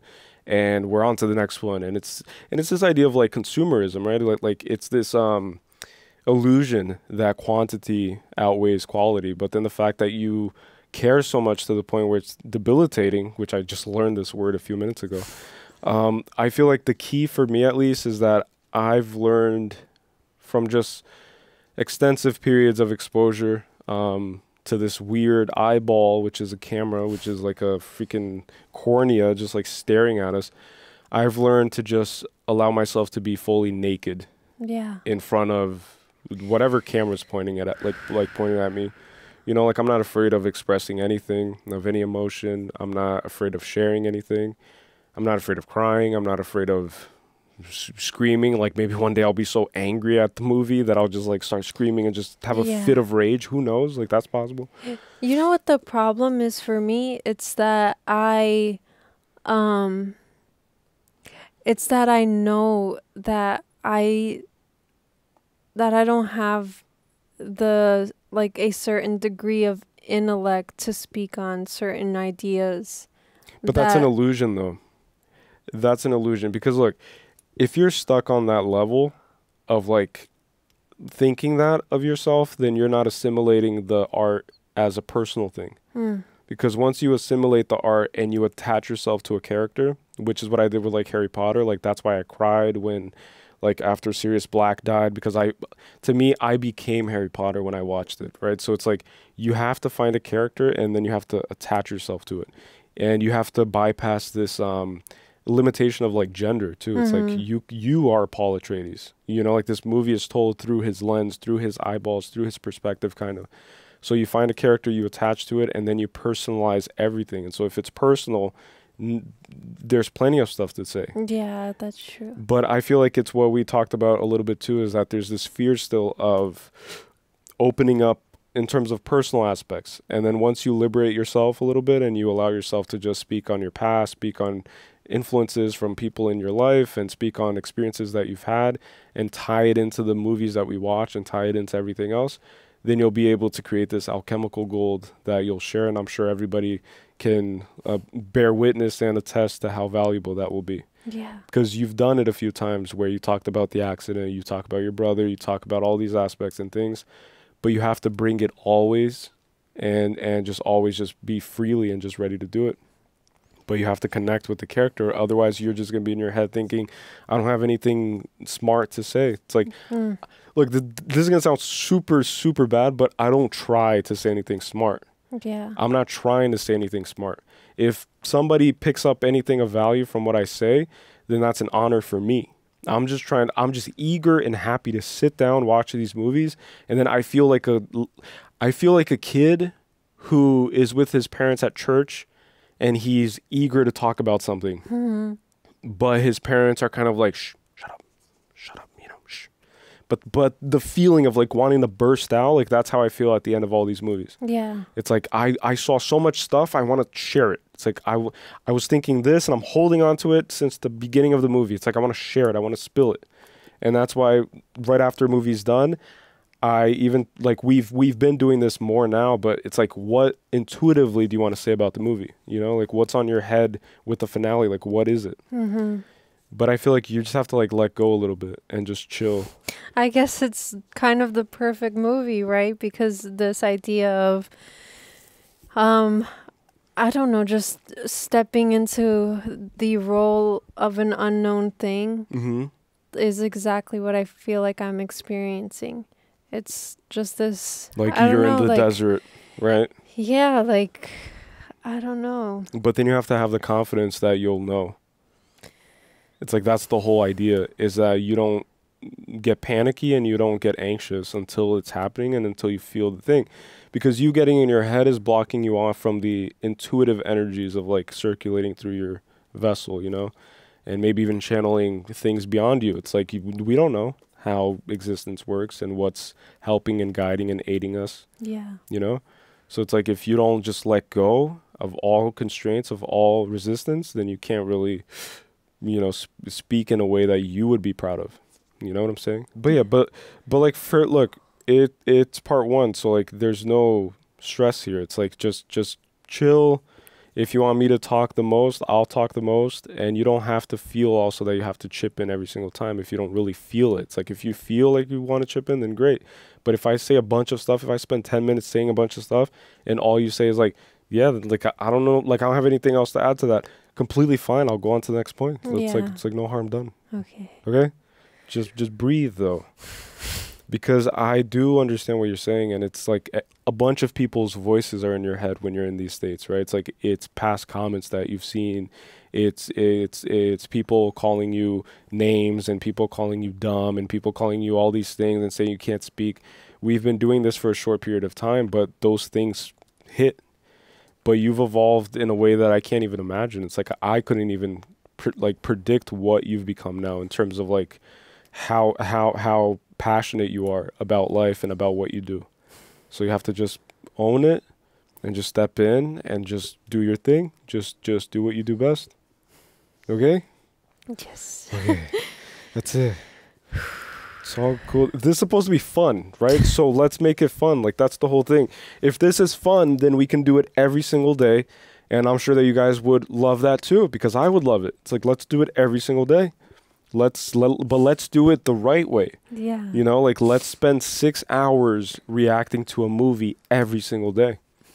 You know, like, let's grow on YouTube that way. Like, let's enter hustle mode that way, and not just quantity and not just lack of quality and just replicating. It's like, it's the oohs, ahs, and then at the end, it's like, I liked it. Did you like it? I liked it. Did you like it? I liked it. All right, guys, see you tomorrow. It's like, no. Yeah. These movies take years. The author of this thing dedicated his life for it. Yeah. You know, like he passed away thinking about the last novel and couldn't do it. So it's like, I'm all in. Like, I'm completely immersed in everything we do. If it's Kung Fu Panda, if it's an unserious movie, it doesn't matter. I'm always going to take it seriously. Yeah. Because it's someone's baby. You know, so I'm honoring someone's baby. That's how I feel, and that's why I just feel like all the pressure of like not doing it justice. There's no pressure. There's no pressure at all. There's no pressure. Literally no pressure at all. It's like, it's crazy to say and it doesn't seem real because, you know, like, we have videos with hundreds of thousands of views, and for a lot of people, like, that gets in their head and stuff. But for me, it's kind of more reassuring that what we're doing makes sense and that what I'm thinking makes sense and my ideas resonate. And so it should be more empowering. It should be more freeing. It's like, it's as if you were a musician, right? And you see all these people who tell you how great your music is. But then when you go to perform the next time, you just forget about all the beautiful words that people say about just how you are, being you know, just trying the way you are. And it's also worth noting that it's like midnight right now. Okay. Maybe before you dive in, I could just like touch on it. Sure. I think that like I've always had a hard time feeling confident in myself, and you know that just stems from like a deep traumatic place. So I just struggle a lot. I've always had a hard time speaking, and so I'm a much better writer.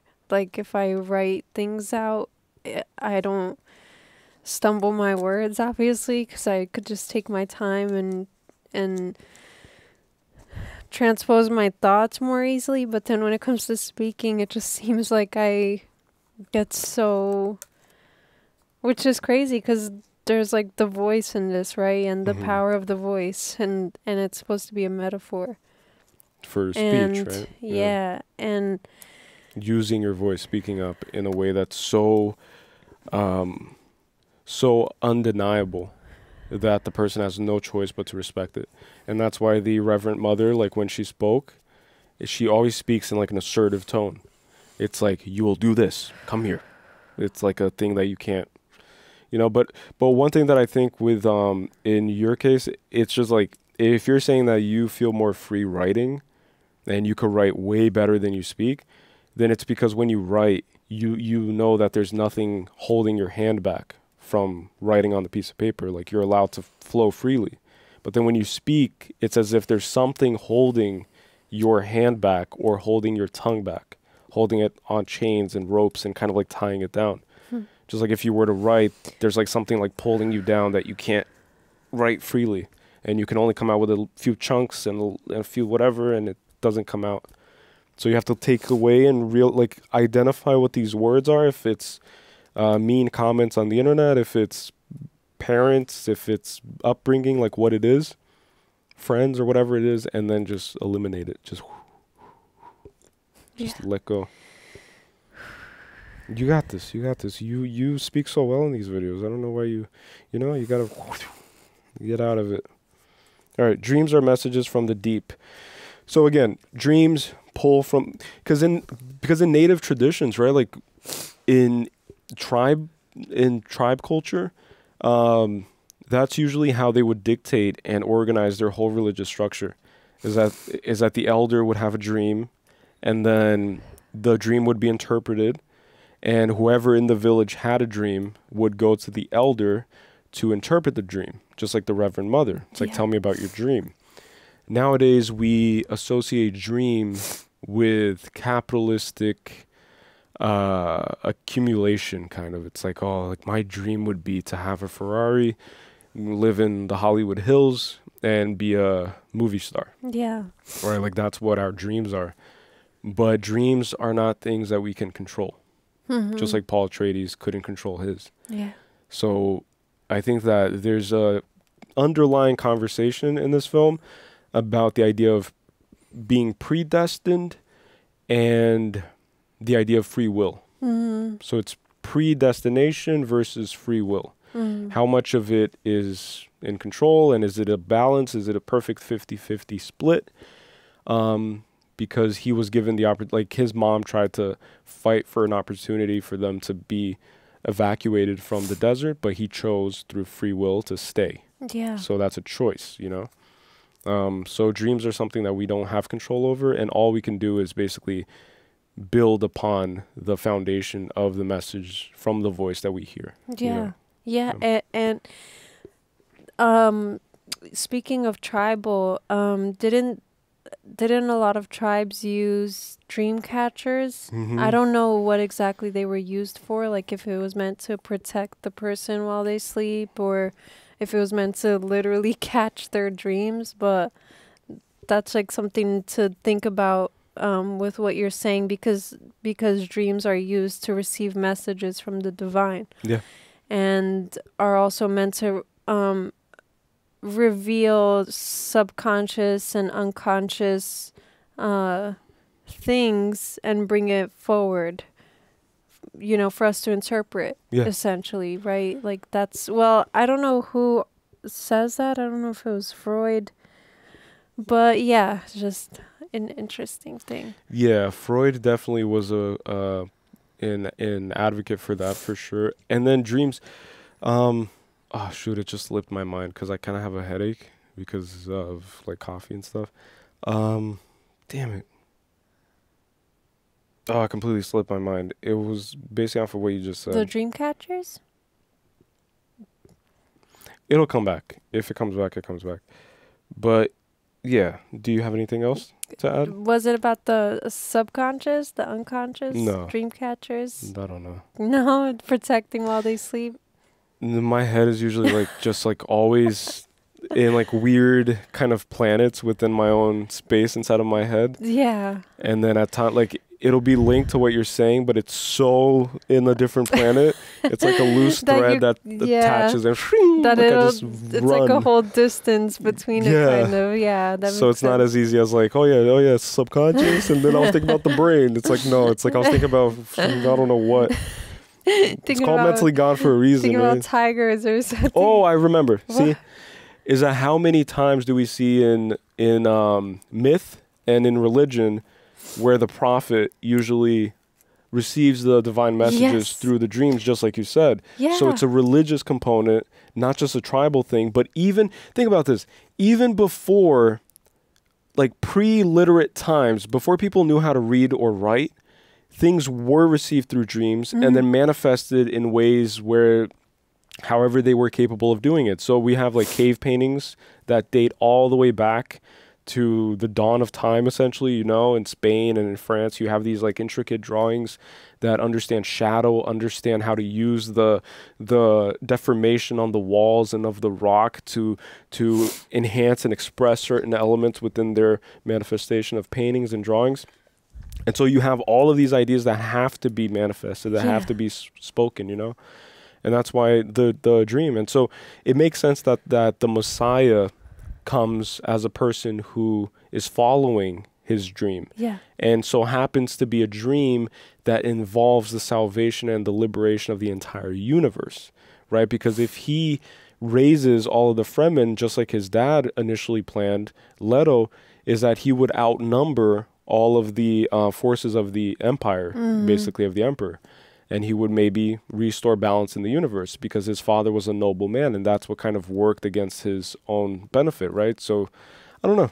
Yeah, and speaking of what you were touching on, like even in religious stories and stuff, there's like the story of Jacob's ladder too, where he is spoken to in a dream by God and just sees this stairway or ladder to heaven with angels going up and down it.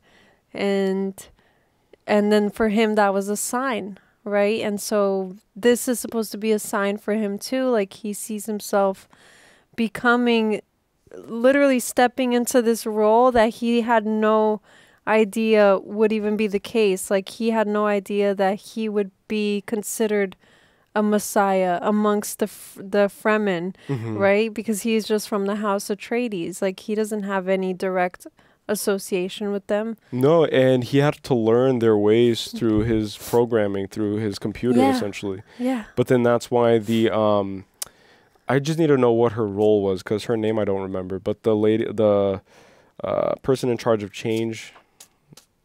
The person in charge of the overseer of change or something, right? Like you guys know who I'm talking about. But the woman who was eaten by the worm and she thumped the ground. Oh yeah, the Kynes. Yeah, I don't know if that's her name, but I'm gonna just call her the overseer of change. She said that to Atreides because of that fact. It's that destiny interweaves everything, and that's why the Baron had a pet spider, which is funny and it's very symbolic. And I didn't even write that down, but I'm just gonna like try to tackle it. The spider is the weaver of destiny. Yeah. The Baron has a pet spider. And that's his attempt at controlling his own destiny or having destiny be in his favor, and that's why he is in cahoots with the Bene Gesserits. Yeah, because he's trying to assure his dominance and his success by all costs and by any means. And I also found it really poetic how the Baron, when he was next to Leto was completely naked, lying completely immobilized naked on the chair. And the Baron, when Leto kind of like spoke and the Baron couldn't really make out what he was saying exactly, before he got closer to hear this naked man speak, he turned on his shield. And that just shows exactly who he is. Yeah. Like that little scene tells you everything you need to know about the character. Yeah. And when he was submerged in that tub of whatever it was, he only reemerges when he gets news that they got rid of, even because they didn't know, but when they got rid of Paul Atreides and his mother. And then that's when he reemerges and is like, you know, now kill the Fremen. It's like, but he only orders other people to do his dirty work. And those type of people are the most cowardly people. Yeah, because he doesn't get his hands dirty at all, like ever. And that's how you know that he's the biggest coward of all. And his feet rarely ever touch the ground, if ever. Like it didn't show it touching the ground, and he kind of always seems like he's floating. I think that that's very symbolic too. It's like he's not grounded in reality. He's floating through scenes, floating through planets, floating through spaces, floating towards people. He's never grounded ever. And he's always just like gorging himself and just fattening himself. And I think that his image reminds me of the perfect representation of greed, gluttony, lust. It's like that's what he is. He embodies all of these like sinful natures that lead a man towards demise, towards chaos, towards the dark, evil essence. Yeah. I thought that was a paradox too. Like I thought it was just ironic that he's of the stature that he is, but he floats like he's a feather. You know, he's heavy as heck. I was like, like that's peculiar. How does the fat man float? Yeah, why is the fat man floating? I don't know. Gravity would work extra hard on you. You know. Yeah, like gravity would enjoy you. Yeah. That guy, he's also carrying the weight of all of the murder. He's like, you know, he's carrying psychological weight, but he floats. I think that there's a parallel between him and Voldemort for sure. You know, it's like Voldemort would carry his past atrocities in his physical appearance, just like this guy does. But except in his case, it's the fattening. Yeah. It's all the excess. It's like excess is what he represents. It's just excess and lack of connection with reality. Like he doesn't touch the ground. He's not grounded, essentially, you know? And gravity would love him because he would never leave it, you know, like he would never leave the ground usually. Like those people never jump for anything. Not even if they're happy, they can't jump. Like they just do this. That's good enough. They can't be like, yay, you know, it's like earthquake. You know? like that guy would cause the thumps in that universe. Yeah, the sandworm would come. All of them would know like the Baron's here, you know, like he would like take a step on the land, boom, just, you know. There comes the sandworm. Yeah, all of them. Oh man, that's funny. But yeah. Okay, so Harkonnen and Spice, who will our next colonizers be? I thought that was really interesting too. It's like the Fremen are very wise, right? From what I've gathered, like in order for you to tame nature and to be in perfect harmony with nature, you have to have a certain intelligence that is beyond the rational and thinking mind, and that's why the native tribes and would be so kind of enhanced with just a bow and arrow, with just throwing axe, with just whatever they had at their like whatever they had available at their disposal. So it's like that's an intelligence that you can't really train for unless you're immersed in that world. You know what I'm saying? So it kind of makes sense also that Paul Atreides would be assimilated into the Fremen culture because he's trying to understand the culture that holds the gold that the universe wants so desperately. Yeah. It's like he's going to understand what it is about, like all facets of it. And that's why he's learning how to walk like them, which is beautiful too. Like they walk in harmony with the desert. Like they are the desert. They use it as a coat. They use it as protection.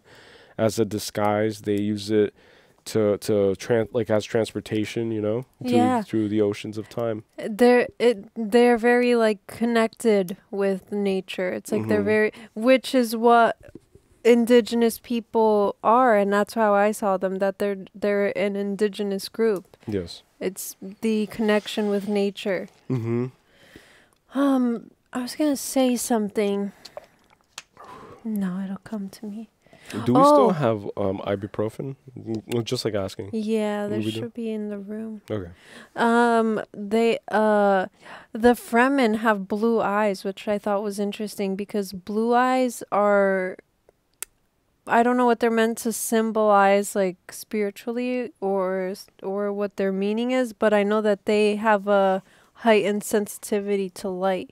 Blue eyes in general. Blue eyes in general, like and in his real mom life. has blue eyes, like real life blue eyes. Oh, really? Oh, yeah, that's crazy. I forgot that she has blue eyes, like natural blue eyes. The only reason I remember that is because the director made it a point to quickly transition between the mom and the girl that he sees in the desert between Chani.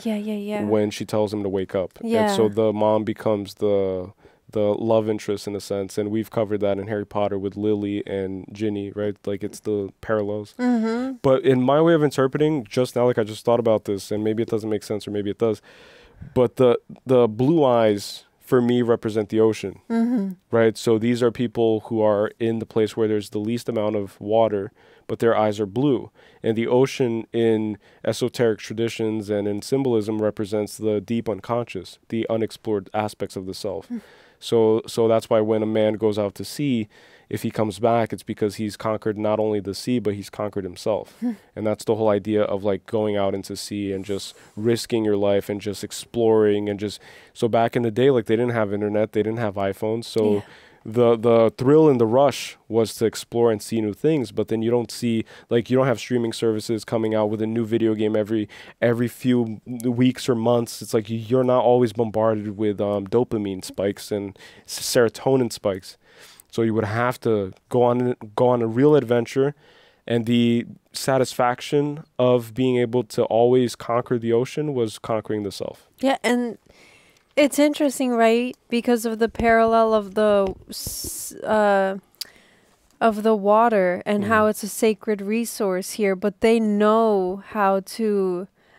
It's like they know how to repurpose it. It's like through sweat and tears. Which is crazy. Right? Urine too. And so there's that connection. It's like they've mastered the resource of water even in its scarcity. Yes. And then that's what's reflected in what you're saying. There is no scarcity of water for them. Yeah. It's not like every scene where you saw the Fremen. Like obviously there is a scarcity, but like an overall scarcity. I don't think that they see it as a scarcity is my point. Like I don't think that they see it because scarcity implies a negative implication. It's like, oh, it's scarce. There's not enough. Like it's a negative connotation essentially. But they know how to get it, so if whenever someone passes, they probably drain all the blood and then they transform that into water because it's what they saw Paul Atreides and his mother, Lady Jessica. They said they carry a lot of water with them, and probably meat too, like maybe they're cannibals. One thing that I want to point out before I forget, which I forgot to write down, dragonflies, right? Dragonfly symbolism with the aircrafts. Dragonflies are interesting to me because they start their lives as nymphs in the water. Really? And then they evolve into flight. So they live the first half of their lives kind of in the water, and then they become very versatile and agile flyers. So they master flight and they master water. That's why they're so evasive kind of. Yeah, because they fly as if they're in water, essentially. Yeah, there's no pattern to it, really. There's none, and there's less resistance than in the water, so they have more freedom. It's kind of like when you see fighters or athletes training in the sand because it's heavier and it's harder to run, or they're training underwater even, like running on a treadmill. Like I've seen videos of that, and there are plenty of places where they offer that service for athletes.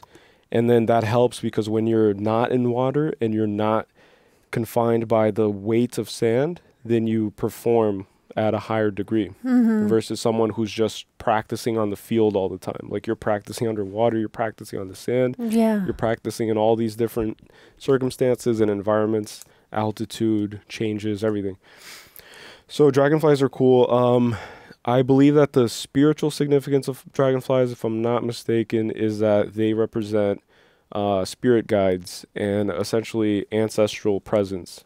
And they come as messengers too. Like they're believed to be the ones that can travel between the two worlds, between this world and the one beyond. So the fact that it's the prevalent mode of transportation, and it's also what helps save Paul Atreides and Lady Jessica, his mother, through the storm. I think that it's all symbolic. Yeah. You know, and then him just letting go and just allowing the vessel itself, the dragonfly, to deliver them out of the storm or through the storm. Mm-hmm. Yeah, that. But yeah, I just wanted to point that out. Okay, so what I was going to say about the colonizer thing is that the question was, who will be our colonizers next? And I thought that was really profound because they don't see it in terms of freedom, because they have a higher level of intelligence where they understand that it's inevitable that someone's going to see what they have, see the gold in their planet, see the gold in their land, and they're going to just want to put their greedy little hands on it, you know? Mm-hmm. So freedom for them is kind of an elusive aspect. It's something that they can't really even hope for because they have to spend their times mastering the desert in preparation for invasion, you know? Yeah. Okay. Yeah. I think that, well, this is kind of like off topic, but I think that it's interesting because of the two opposing kind of forces. Like there's the Harkonnen, right? That's what they're called? Harkonnen, yeah. And they are just corrupt, greedy, and they want everything for themselves, and they exploit and they kill, and the way that they go about it is just very evil, right? And then there's the House Atreides, where the father wanted to kind of make an alliance with the Fremen, and instead of trying to just rule over them, you know? So then it's like the two opposing, kind of like when you're in these positions of power, you do have a choice to go one of two ways. Yeah. And so the Harkonnen chose to go in the opposite direction, and the Atreides had a different vision. And then there's the idea of like inheriting your family's legacy or whatever your parents kind of like set up for you in a sense, or whatever they pass on to you. Your inheritance. Yeah. Yeah, which is usually the case with like royalty, right? It's like you pass down the crown. Yeah. I think that power is only tricky when both sides wish to have control over the lands of the other one, right? Yeah. But in this case, it's not like the Fremen are wanting to take control of House Atreides' home. Yeah, yeah. You know? I also wanted to point out about how the names are really beating me up. I'm so sorry, guys, but I'm gonna memorize it, or at the very least next time I'm gonna have like a list of the names and just outline every single one and then just use it as like a reference sheet. Okay.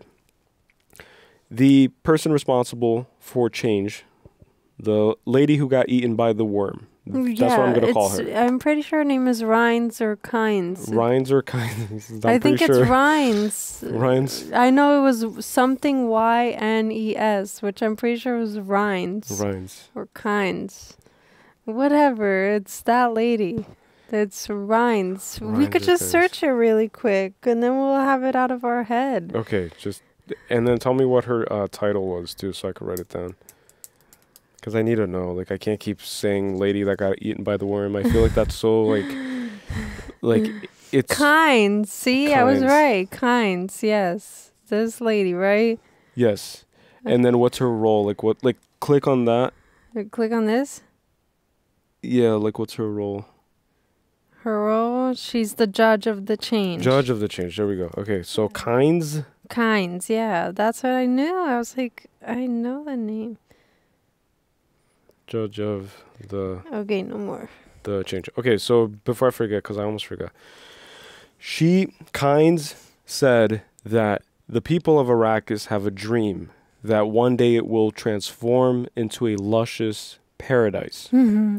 So it's the idea of transforming the barren desert into a paradise. And so I think that it's symbolic of what we have in America today. It's like we live in Arrakis today. We live in a place that's completely depleted of any life, kind of. It's like it's a barren desert. You know what I'm saying? Like it's kind of, but the point is that you could still make use of the foundation that is still there, which is what Lettel tried to do. And he even trusted that the Harkonnen left him okay equipment to continue the process of extracting the resource. But then he found out that all of it was a sabotage, and that obviously none of the equipment would have worked, and that they probably took all the good ones and just left scraps for him. But you can always use the foundation, is my point, to transform something into either paradise or into a barren wasteland. Mm-hmm. And then it's just so, like, it's very fitting that Beren, the one responsible for being the shepherd of the people and of the land, was the one that made it the most barren. Yeah, yeah. You know? That's so true. And this is a side thought, but it goes to what we were talking about earlier about how they're able to sustain, because you're talking about paradise, right? So what does that mean specifically? That they believe that it won't it won't retain the essence of being a desert in the way that it is forever, like that it maybe there will be like an oasis. That's a good question. I don't think that all of the desert will cease to be. I think that paradise for them is a way that, like, in a way where they still live in perfect harmony with the worm. And so maybe just meaning like freedom from this kind of like having to always be like warriors. You know, like it's this need to just put down your arms and just live in paradise. You know, like paradise is usually the land of milk and honey. It's where you don't have to earn a living through the sweat of your brow, and you don't have to do anything because everything's provided for you. Yeah. So it's this idea of like stress-free living, I feel like, is what paradise is. And it's interesting, right? Because there's like a quote in the Bible, which I always forget the quote. I don't remember exactly what it says, but it says something about how if God makes sure that the birds eat and have a place to rest, the fowls of the air, right? Then why would it be any different for you? It's like, you know what I'm saying? Yes. It's and that's what they did in the movie with the little mouse. Exactly. It's like the mouse, and then her saying that, look, even that little mouse is not afraid. Like, that's the message there. It's that you shouldn't be afraid of life. Yeah, of life. That's a message for everybody watching. Exactly. It's like, if the little mouse makes it in life, then you should be reassured that you'll also make it. Yeah, because you have way more intelligence in a sense, right? If we view it in terms of IQ, like, you can build buildings, you can build entire cities, and the mouse makes do with just the sweat of its own brow, which is funny. Yeah. The mouse survives in the desert off of the sweat of its own brow. And so then the mouse already lives in paradise. And that's what happens in real life. It's like that's how all of the animals sustain themselves. Yeah. It's like they find we're the only ones not living in paradise. Yeah. You know? And because we convince ourselves that that's the case. Yeah. It's like we convince ourselves that we're deprived of things, and that it's like we cause all of our fears, all of our turmoil. We're the cause of it all. And we convince ourselves that paradise is something that will be obtained in the afterlife. Yeah. When paradise is here now. Yeah. It's like paradise and hell is what you make of the now. You know? And then that's why I think the United States specifically, which is where we live, is essentially that. Like, it has so much potential. Like, it's such an incredible foundation, but at the hands of the wrong people, which is what we've been experiencing, right, throughout the past 10, 20 years, it's just becoming more and more barren, more and more of a wasteland, more and more of just nothingness, you know? Yeah, that's true. Like people struggling, homelessness. Like, there's so many problems in America, which is funny because I lived a long time in Brazil. And everywhere you go, there's some form of representation of this. It's like things are rarely ever balanced unless you go to like Switzerland or you go to Denmark and you go to these like countries where the percentage of happiness or of happy people skyrockets, right? Because they work every other day and they work for just a few hours and they balance out life and things work just fine. So like they figured it out. It's like there is a way. And then that proves, like, these countries that operate in this way just prove to these advanced countries like the United States that working yourself to death is what's going to guarantee yourself happiness and prosperity. But that's not the case. It's not. Yeah. Because happiness and true peace is found as a beggar, you know, like that's what the Buddha teaches. It's like you just go, like, not as a beggar, obviously, but as a nomad, as a person who is in this world, but not of this world. And that's how you achieve enlightenment. It's by detachment. It's by relinquishing of all the ideas. Yeah, and that's what they say about the wealthiest people, is that they're still miserable. And this is a testament to that, too, because you can argue that the Harkonnen have more than enough, but that they still insist on... It's like they never are satisfied. Meanwhile, other groups of people are okay with just living off of what they are provided. It's like, that's it. And grateful for it. Yeah. And treating it with abundance, like with the mentality and mindset of abundance. But I just want to just like wrap up with the dragonfly part. Just it showed Paul Atreides on his home planet putting his hand in the water. And I think that that's why it was important for me. Like, when I saw the dragonfly, it clicked in my head. I was like, oh, man, that's crazy, crazy brilliant. Like, that's so smart. That's so crazy.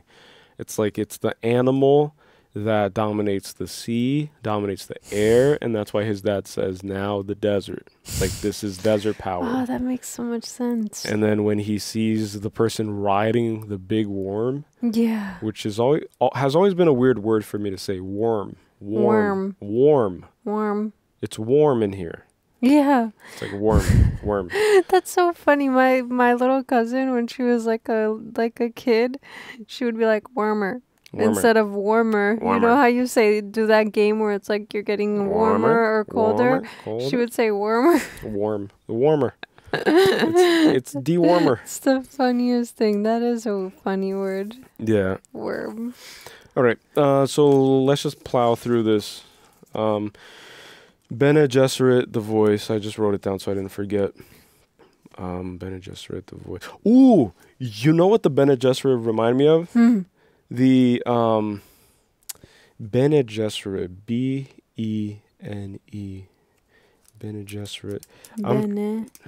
Bene is like good, right?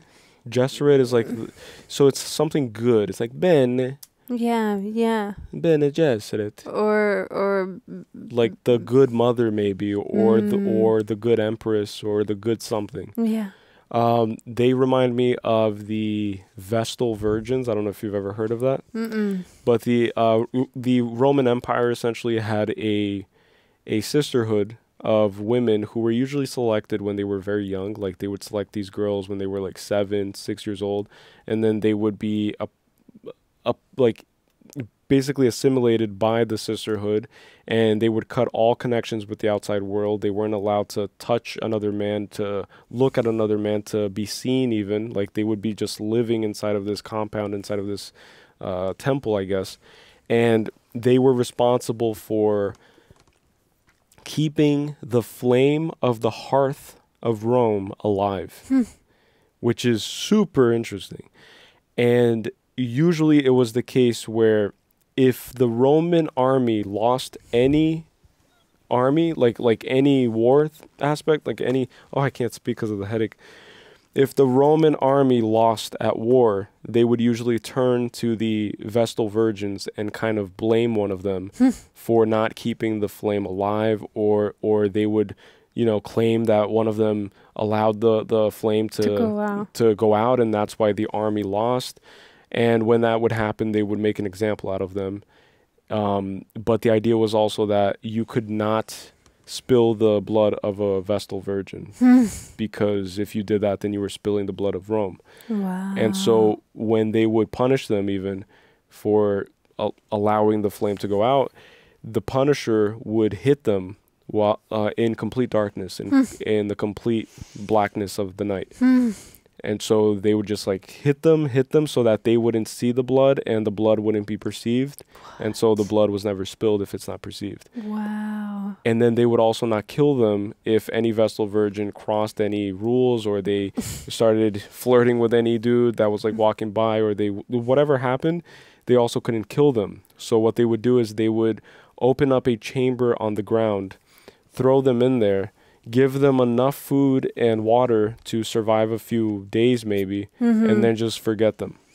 And that's what you're saying, is that's what the Bene Gesserits are. Yeah, and that's why the Baron says, why he gives the instructions of, you know, just drop them in the desert, because then it doesn't count as killing them, right? Exactly, because you're like giving your word is very important. Yeah, it is. This. Yeah, it is.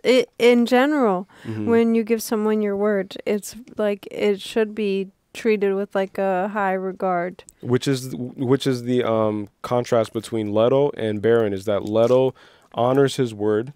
He's an honorable, noble man. And then Baron understands that people honor their words and they value words so much. But he tries to find the loopholes in it. So he becomes like an artist of deception, using the main vehicle of expression, you know? So he said like, oh yeah, like I promised that I would free both of you and that you both would like see each other again. And then he kills both of them. Yeah, that's what I was going to mention, where he said that he did set his wife free through death, essentially. Like he just used the play on words, and then you're gonna see her again, and there you go. It's like, oh, that's He's really a crazy. Naughty little boy. He is. So Bene Gesserit, the voice, pretty cool.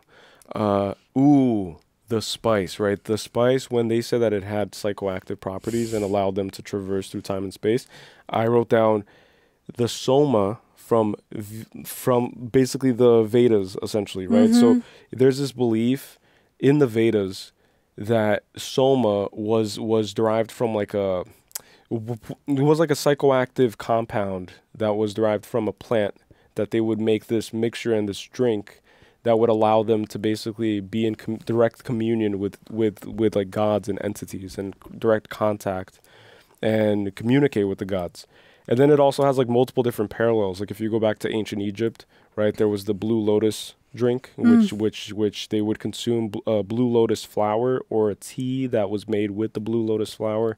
If you go back to Viking traditions with the mushrooms, with the mushroom, I'm still going through puberty at 26. But there were the mushrooms where they would, get inspiration for war from the gods, and they would see Odin, and they would see Thor, and they would see Loki, and they would see all of these deities. So I think it's very common that there's always something that serves as the key to unlocking the door. And I think that a lot of people misunderstand that, and they just jump directly at the door and they start knocking at the door. Please, pastor, allow me to be saved, allow me whatever. You yourself have to find the key and then unlock the door. Yeah. But most people are too scared to do that, or they have prejudices against against psychedelics, against mushrooms, against wine, against these substances that are designed to maybe loosen a little bit of the ego and allow the spirit to come through. Yeah. And what's interesting too is that it's also the intention and the way in which you use the substance, right? Because for the Harkonnen, it's just a matter of establishing their power and control and to enable space travel. But then for other people, maybe for the Fremen and maybe for Paul Atreides, when he's inhaling it and then he's having vivid visions and stuff, it's like a conduit for higher states of consciousness. And that's why they're so connected with nature, because the way in which they use spice is different than the way in which the Harkonnens use them. Exactly. So. Exactly that, because Baron even said that the main thing he cares about is income. Mhm. So he's in it for the money. Like, he doesn't even care about power. Like, he cares about power as long as it benefits him in the sense of money and accumulating access and wealth. Yeah. So he equates power to wealth. And then, like you're saying, I'm going to go to her name. Kynes, the judge of change, she sees the worms as gods. Yeah, she does. As the manifestation of the divine. And I had a comment to make about that, because look, when she says, what does she say about, I don't know if I wrote it down. But anyways, she says that she only answers to the worm, right? Or something like that, or that, whatever. Basically implying what you're saying is that she worships the worm, and that's who they kind of look up to, or see as like spiritual or divine manifestation of the divine. Yeah. What's interesting is that it makes complete sense, because the only thing that you should ever worship or look up to is the thing that, I don't know if I can word this right, because I was going to say is the thing that you should fear the most. You know what I'm saying? Which is what I commented when it happened, is that the emperor is incapable of completely controlling nature. And that's why it's the one thing, like, that's why they should weaponize the worms against the emperor, which is what I think it teased at the end, is that they ride them. Yeah. So you could ride them into battle. And that's the one thing that you have to make peace with first in order to gain their leverage, if that makes sense. It's like, you can't, because I am the emperor and I declare all worms will now be my servants. It's like, you can't. Yeah, and in a spiritual sense, it's kind of like if you worship God or whatever, but if you worship God, that is who you fear the most. Whatever you worship. And you don't fear anything aside from God. Yeah, but then that's where the aspect of fear, like fear itself, is a form of worship. Yeah. Because like when you hold grudges, for example, when you hold emotional imprisonment, kind of like you hold yourself in an emotional imprisonment, is when you allow other people to basically have an emotional control over you. Yeah. So hatred, for example, does that. So if you hate someone and you just hate them with a passion, then you live all the hours of your day being kind of like tied and bound to this person's control. Yes, exactly. And influence over your emotions and your manifestation. Yeah. Exactly. So the only person who should have that power is the highest power. You know, it's the one that nature. Exactly. It's the one thing that you should fear. You know, if anything. Yeah. With also time, right? Like so mirrors are made out of sand, right? So it goes sand, it turns into glass, and then the glass gains a reflective quality and becomes a mirror. I think that those three stages of making a mirror is also what reflects in these like tales and stories. Like, for example, if you read Paulo Coelho's The Alchemist, it talks about that. It's essentially the journey through the desert, and that's how you find the alchemical gold and you find yourself. And then in other religions, like, usually have tales of the prophet or the Messiah walking through a barren desert and being tempted by different things, just like when the Buddha sat under the Bodhi tree and he reached enlightenment. Before he reached enlightenment, he was tempted by all of these demons, and he fought multiple demons and multiple things that came to him and tried to take him away from himself. And in the desert, when you have nothing around you but yourself, you have no choice but to master it. And there's a story of Jesus too. He spent 40 days and 40 nights in the desert. Yeah. And then is tempted by the devil to eat and nourish himself, and he points out all the kingdoms and says, like, this all can be yours and you can rule over all the dominions of this earth. But then my point is that that's why he went from a place of water and a place of air to the desert, so that he can find himself. Yeah. And then the desert becomes a reflection, a mirror that's held up to Paul Atreides, and then he sees himself, and then he's going to see himself as what other people are claiming him to be. Because in his visions, he said that everybody's chanting his name, and that he's going to start a holy war, a holy intergalactic war. Oh, and he's going to be like the At one. the root of it, yeah. Yeah, he's going to be the leader, and he's going to have the blue eyes, and he's going to have Chani as his partner, and he's going to just lead them, you know? Yeah. It's like, it's pretty crazy. Pretty gnarly. It's pretty gnarly. But then, yeah, in the Vedas, there's the Soma, which I just thought of like the spice and the Fremen. Yeah. Dreams as omen and prophecy, because Duncan turned to Paul and said that it's a positive omen, you know, that he's going to infiltrate the Fremens.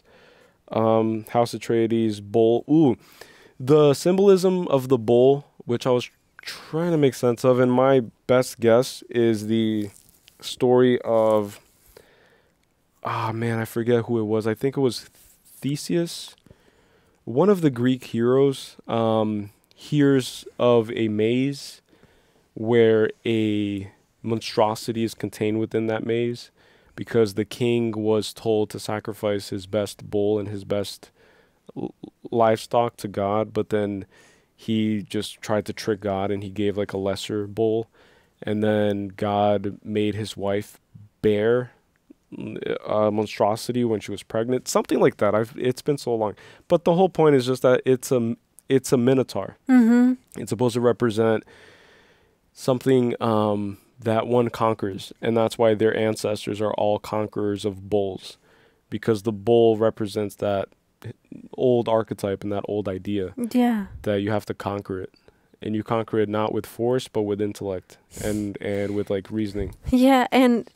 And he made the comment of he fought bulls for sport, right? Yeah, which is like a flex. Yeah, but he was saying it like, I don't know if he was saying it like he was willing to kind of like throw his life around for play. Does that make sense? I interpreted it as kind of the complete opposite, which is really funny. I saw it as like like he's so good at it that he would do it as like a plaything. Oh, I see. Because it's like your grandfather would fight bulls for play, like it was nothing, and you're here scared, and you're here second guessing yourself. Remember where you come from. You're House Atreides. Your grandfather. I only interpreted it that way because Paul was the one that said it.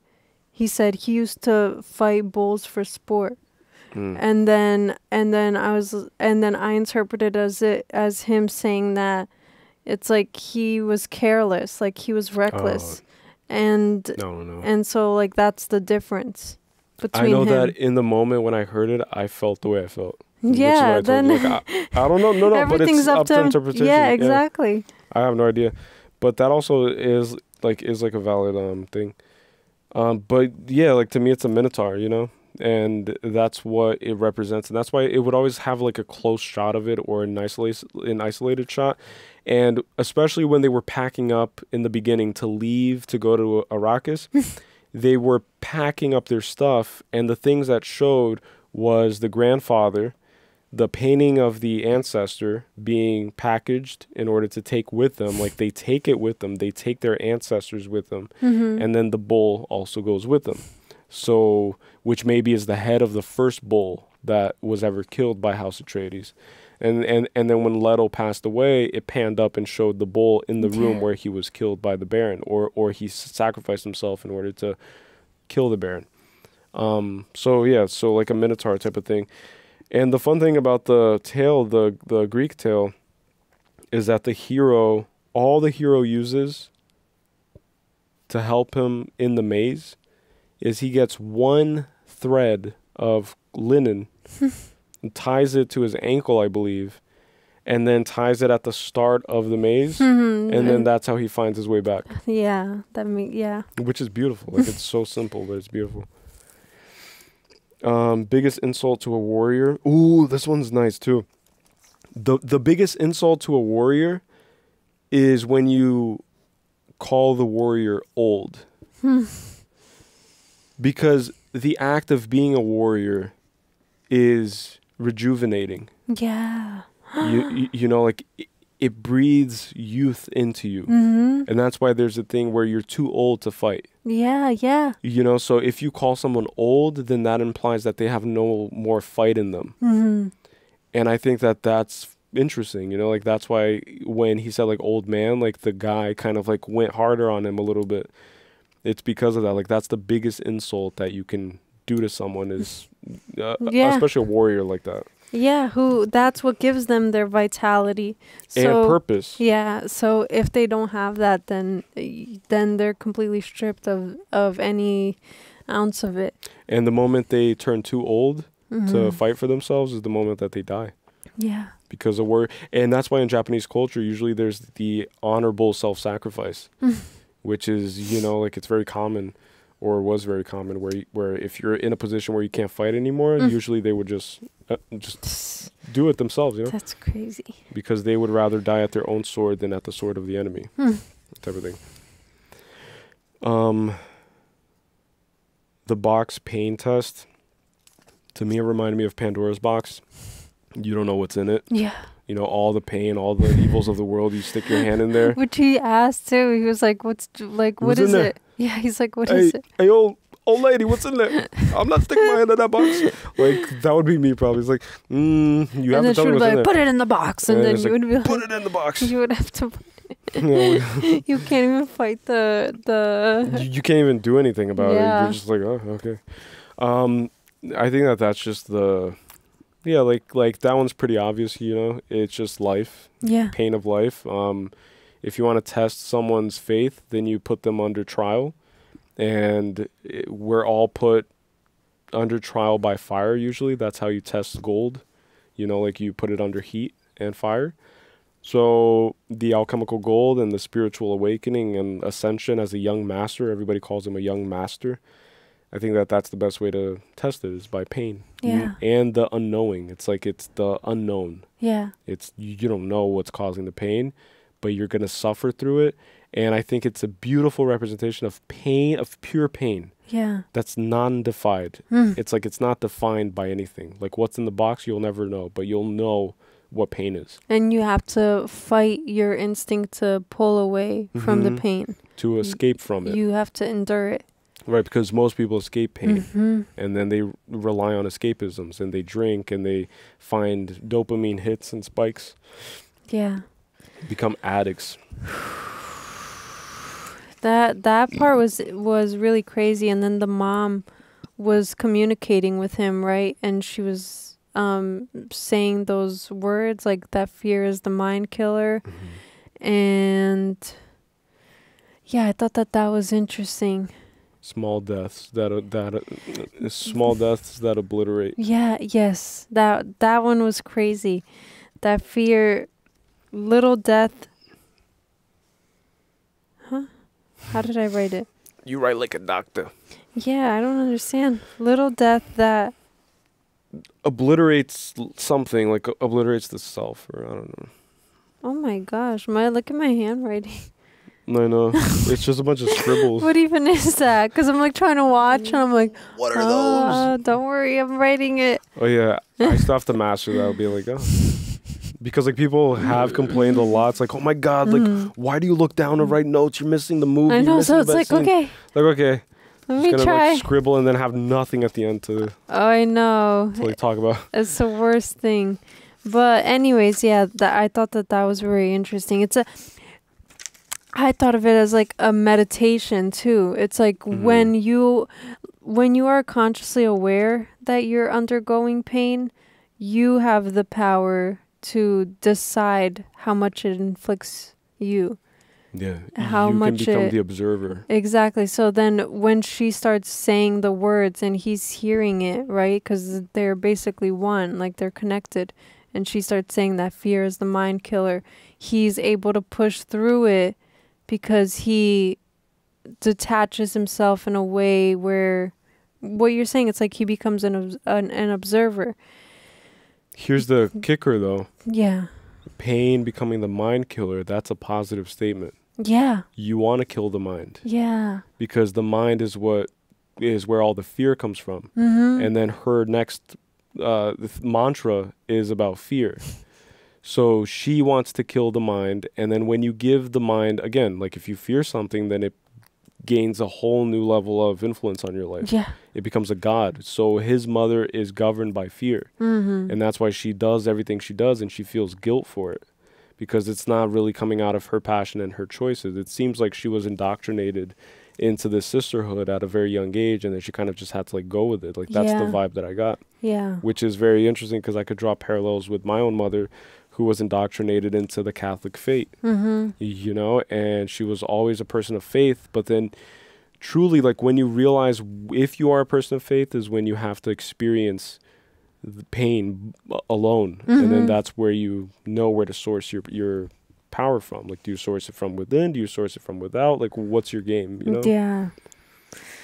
But I think that pain is a good thing. It's a good thing to kill the mind. Yeah, it is. And that's how you melt away all the fat. And then you just keep the gold. Yeah, you know? the ego, it's like diminishing like completely destroying it. Yeah, but she's still a person who is very mind controlled. And that's why they call it mind controlled. It's because you're controlled by the mind.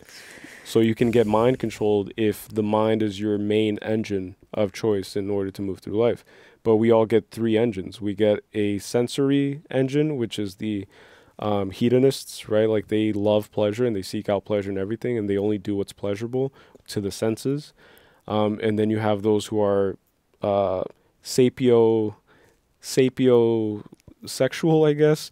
It's like they are attracted to intellect, right? So even when they choose a partner, it's like it doesn't really matter how they look. It matters how they speak and like what they have to say. Yeah. And then you have spiritualists, who are the ones that believe in the spiritual aspects of it. But the true oneness comes from aligning and balancing all 3. But I was going to say that I think that what keeps the mother kind of limited is that she fears the collective power of the Bene Gesserit over her.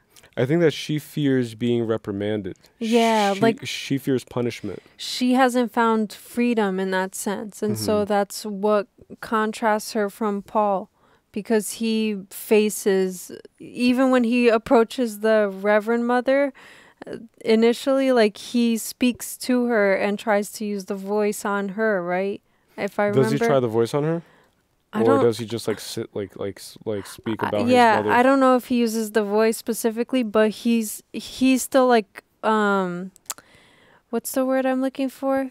He's still adamant. Assertive. He's still assertive, yeah. And then the mother, she just hasn't really found that for herself. Like she hasn't stepped into a role of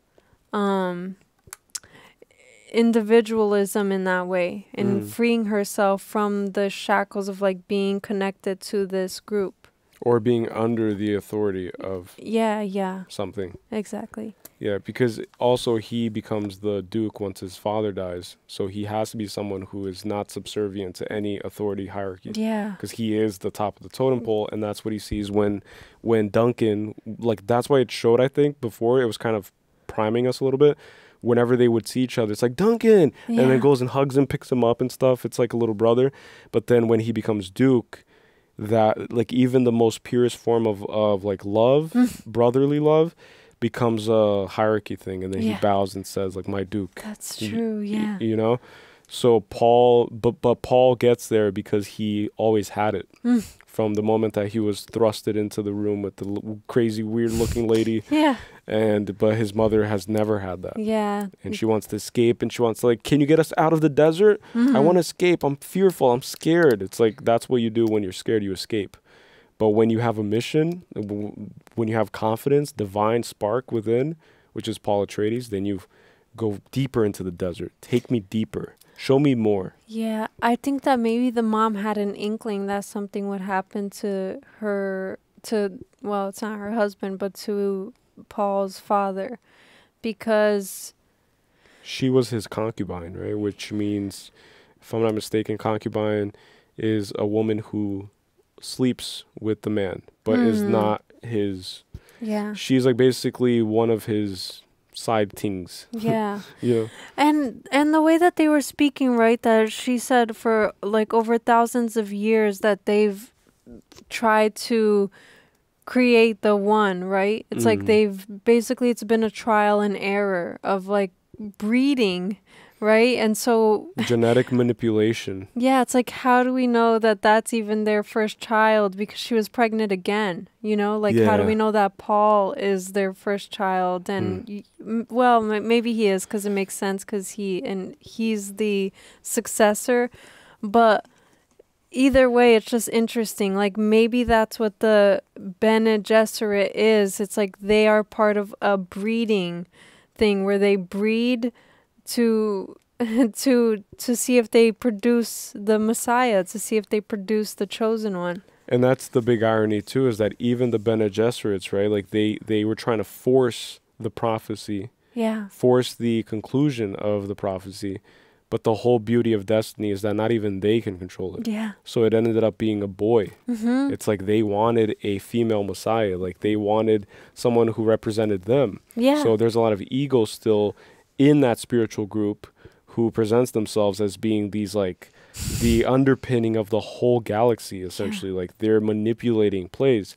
And then at the beginning, Paul even alluded to his mother saying like, oh, so basically you guys, the Bene Gesserits, are just priming the whole universe all these years so that when their prized Messiah comes forth, people will already be expecting it. So the best way in order for you to convince people of something is to first slowly but surely over time kind of like manipulate them into, condition them into expecting something. Yeah. You know, like that's when you reward them. And then whatever you put in front of them will be the Messiah. And they will all just bow down and just believe in it. Yeah, because and they've been accept primed. it. Yeah, which is that what happens then? Like, is that why when Paul Atreides lands in Arrakis, like that's why everybody is chanting? It's like because they've already established in their minds that the person who arrives is the Messiah. It's like which is him. Yeah, because from my understanding, because then Duncan, I think somebody just like told Paul to basically don't let the chanting get to him because that is Harkonnen love. I think that maybe the Baron kind of like programmed all these people and maybe threatened them to always receive him in that way. Wow. For his ego is what I kind of interpret it as. But then maybe there's like a backstory to the Fremen people. Maybe we'll figure out in the second movie. But perhaps they have been told about the prophecy because then the Kynes lady, judge of the change, she was reciting prophecy every time she saw Paul Atreides. Yeah. So it might be the case where they were recognizing the prophet. And because they are people who are exposed to spice and who live in the land of enlightenment, they see the prophet land and they immediately know that the prophet is the prophet before the prophet knows that he's the prophet. Yeah. And so they just already start cheering. And the only thing that they have to say to kind of counter it is that he's too young. Too young, yeah. But then that's it. It's like that's the way that they try to deny that it's him. It's not that he's not capable or that he's not anything else but just his age, like on the surface level. They don't see the potential, they see just the representation in front of them. Yeah. And the representation will always be clouded by all the years of being colonized. So that's why they look at Leto, even like the leader of the Fremen. He came and when he, like before he spat on his desk and stuff, like he kind of sized him up and just like looked at him and just tried to read his energy, essentially read his intentions. Yeah. And then that's what essentially he said. It's like, I'm here to lead your people into paradise. You know? And then the guy trusted his aura, trusted his vibe. Like he came out as a legitimately noble dude. And so he's like, all right, I'll give you my bodily fluids. Yeah. Pause, you know? You know what I thought was interesting? The scene where Paul Atreides starts breaking down and he starts saying that, like, he starts yelling at his mother and asking her basically why she did that to him. Because that the Bene Gesserits are a bunch of freaks. Yeah. That they made him a freak. Yeah, and then it's like her doing, and then he just breaks down in her arms. And I thought that was interesting because it's like the idea of, you know, how parents kind of pass down everything to you. Whatever's left unresolved with them ends up becoming a projection onto you, or whatever expectations they have for themselves get projected onto you. So everything that they have unresolved becomes your cross to bear. Mm-hmm. You know? I was thinking about cross to bear, which is really funny. Yeah. Just channeled it. Yeah. And that's a form of like real karma too. It's generational karmic debt. Yeah. Which is like one of the 3 forms of karma. It's karma accumulated through your whole lineage, karma that ripens in the current moment, and karma that you create for the future. Yeah. And also, somebody told Paul that he has more than one inheritance, which is a biological inheritance, but also a ancestral inheritance. So he can be super rational minded and war minded like his father, or he can be more spiritual and access this female voice within him, which is the voice of Gaia. Essentially, it's the voice of nature. It's like that's what's guiding him through the desert. Yeah.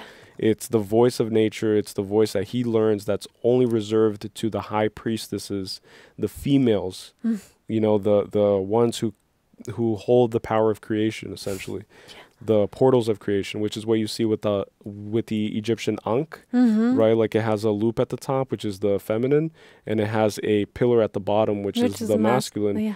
And then there's the intersection of it. And they also believed that in ancient times, people would have larger Ankhs, and on the part with the loop, they would have a mirror. And so the mirror is supposed to reflect the key lies in what one observes when they look at it, which is oneself, you know? Oh, that's really interesting. And then that's why when they would depict pharaohs, they would depict them with an ankh, because the pharaohs hold the key, which is the perfect assimilation of the masculine and the feminine that come together, balance out, and then create the fully what's the name? Ingrained, though. No, ingrained. Fully individualization. Yeah, like the fully formed human. Yes. Where all parts of yourself are completely together, like not glued aligned together. I can't think of the word, but sure, aligned. Yeah. Like. Yeah. But then, like, that's the whole idea, though. It's the whole gist. Is that really stuck with me too? Like ever since the beginning, when they said that, like it should be a female, it should have been a girl. And then you see all the Bene Gesserits, and they're all females. So that implies that the voice and the ability to yield or wield the voice is a feminine feature. Yeah. So he's balancing the leadership, the masculine, the conqueror nature, and the warrior spirit, and he's having all of these kind of mentors, you know, like masculine mentors, you know, these like warriors like Duncan, the other guy's name is Gurney, and all his own father, and then he has the Bene Gesserits and his mother to guide him, and also Kynes, the judge of the change, which presents herself as being a threshold guardian, essentially, which in Joseph Campbell's A Hero with 1,000 Faces, you always meet the goddess. And I was trying to determine who the goddess was in this one, but it literally is the Bene Gesserit. It starts with the Bene Gesserits, but then it's a series of goddesses. Yeah. And then he sees his mother again, you know. I think that when we experience trial and we experience difficulty and pain with a parent, I think that that's a completely new transformative process. Because usually you see your parents as people who are in control, who are self-contained, who have an image to upkeep. But when you're in a tent with your mother in the middle of the desert and you're inhaling a psychoactive compound and you're tripping out about the future of the universe with your mom right there, and your mom goes to hug you and you scream at her and you blame her for all her, you know, trauma and all the shit that she's unfolded onto you. It's like, it's a whole trip. And that's why when they came out of it, I think that there was a little Freudian, Oedipus. Is it Oedipus? Oedipus complex. Yeah, Oedipus complex, when she was looking at Paul getting undressed and then she turned and she was getting undressed. I was kind of like, Like, that's kind of weird scene right there. Like, it kind of like showed a little bit of attention there. Like, she was like looking at him kind of like in a weird way. Yeah. But then I think that it shows that too. And then there's going to be a conflict. I bet there's going to be a conflict because that's how it always usually goes, where the mom and the mom never wants to let go of the son. Mm-hmm. But then the son has to learn how to let go of all of the bonds of the mother and the father, completely relinquish themselves, jump out of the nest, and then that's what's going to allow him to find love, is when he lets go of his mother. Yeah. And I hate to say, I don't know how reliable the mom is, you know? Yeah, I she don't doesn't know. come off as trustworthy. It's like, I don't know if she'll devote her loyalty to her son, because if she lives in fear of the Bene Gesserit, then that means that her Loyalty is divided. Yeah. Divided loyalty doesn't stand on its own. Mm-hmm. But Yeah. crazy stuff. I don't know if any of this makes sense, but I'm just going to continue Yes, going. it does make sense. Warrior, but ooh, this part was so nice. This part.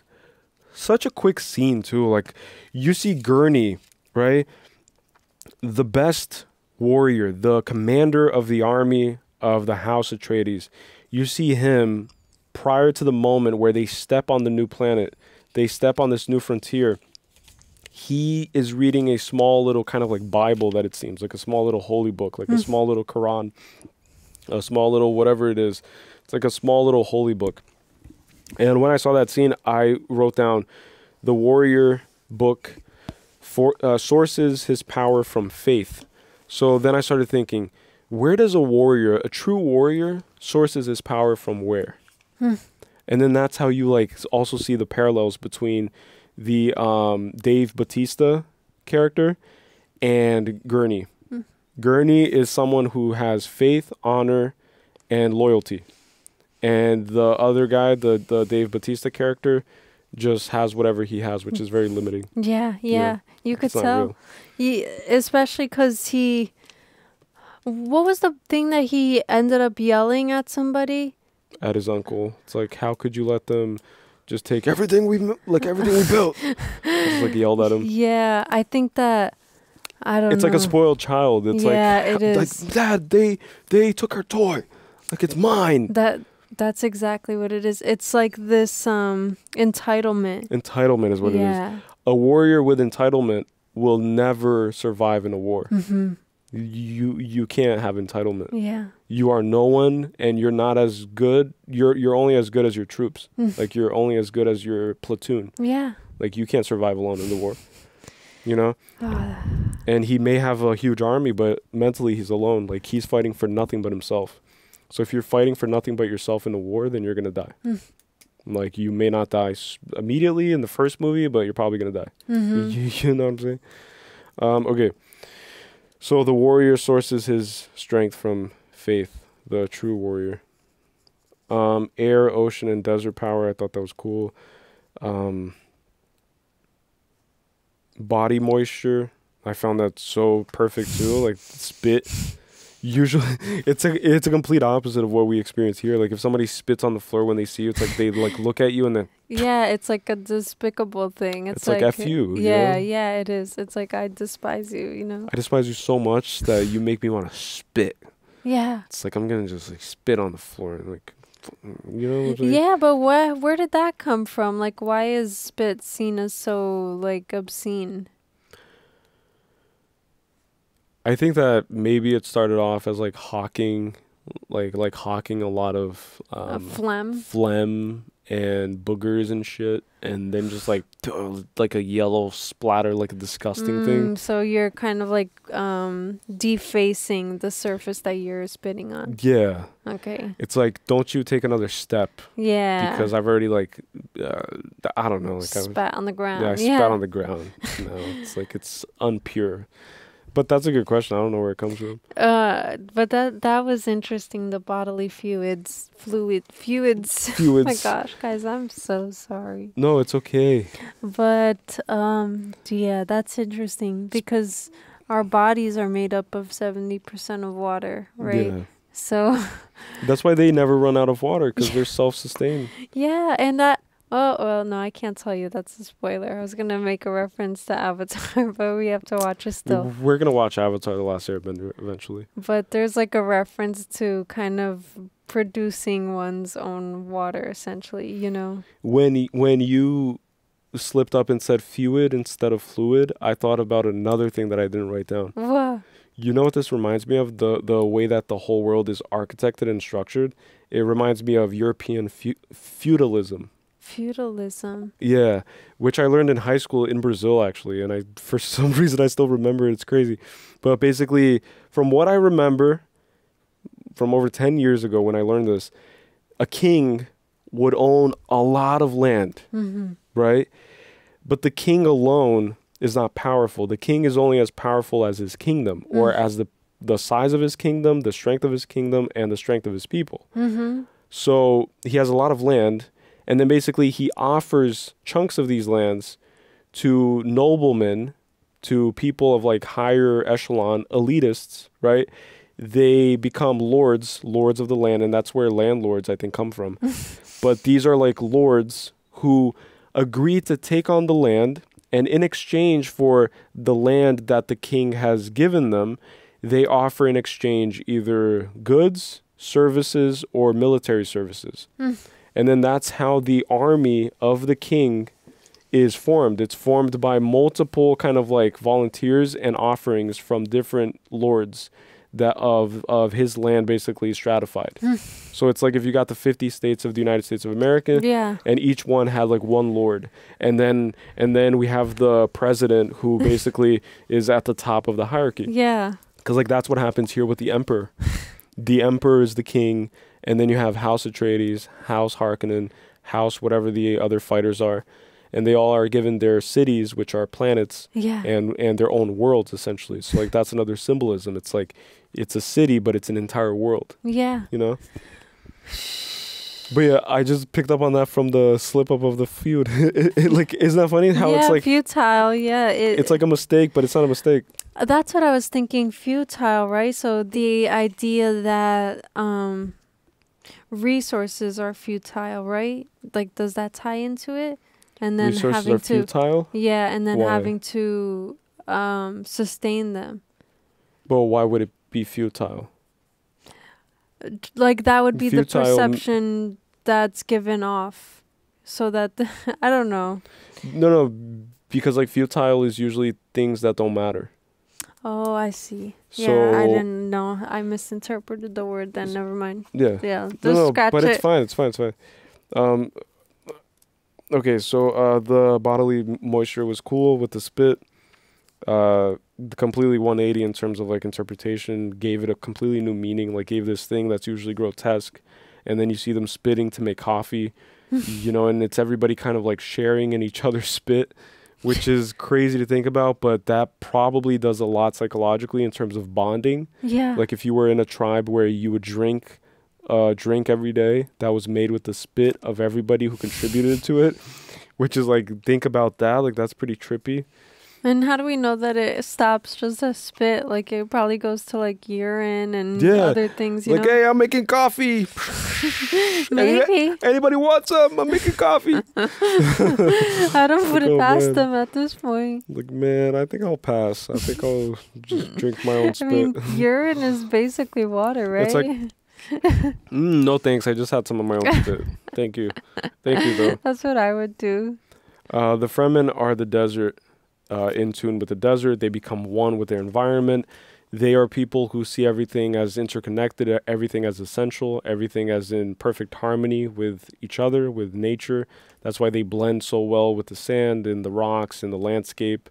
I think that we've had multiple instances throughout history when, for example, like when Hitler tried invading Russia, like that's when he shot himself in the foot before he shot himself somewhere else. But like essentially, you know, the natural world is a huge character in our lives. And we forget that because we have air conditioning, we have DoorDash, we have like food delivery services, we have malls. It is. But it's the biggest character. And that's why it all tunes into like one frequency or one vibration, kind of like it's all in tune. And that's why the sandworms respond to the thumping of a heartbeat. You know? Yeah. It's like the heartbeat of the earth. Yes. Essentially. Yeah. Okay, almost done. Sand to glass to mirror. It's the idea of being in the desert is a dark night of the soul. It's the wandering of the self. It's the stripping away of identity. You do that as you walk through the desert because you strip away all of the unnecessary weight, and that's the only way to survive at times. So the desert becomes the land of reflection because sand becomes mirror, and sand becomes glass, and then glass becomes mirror.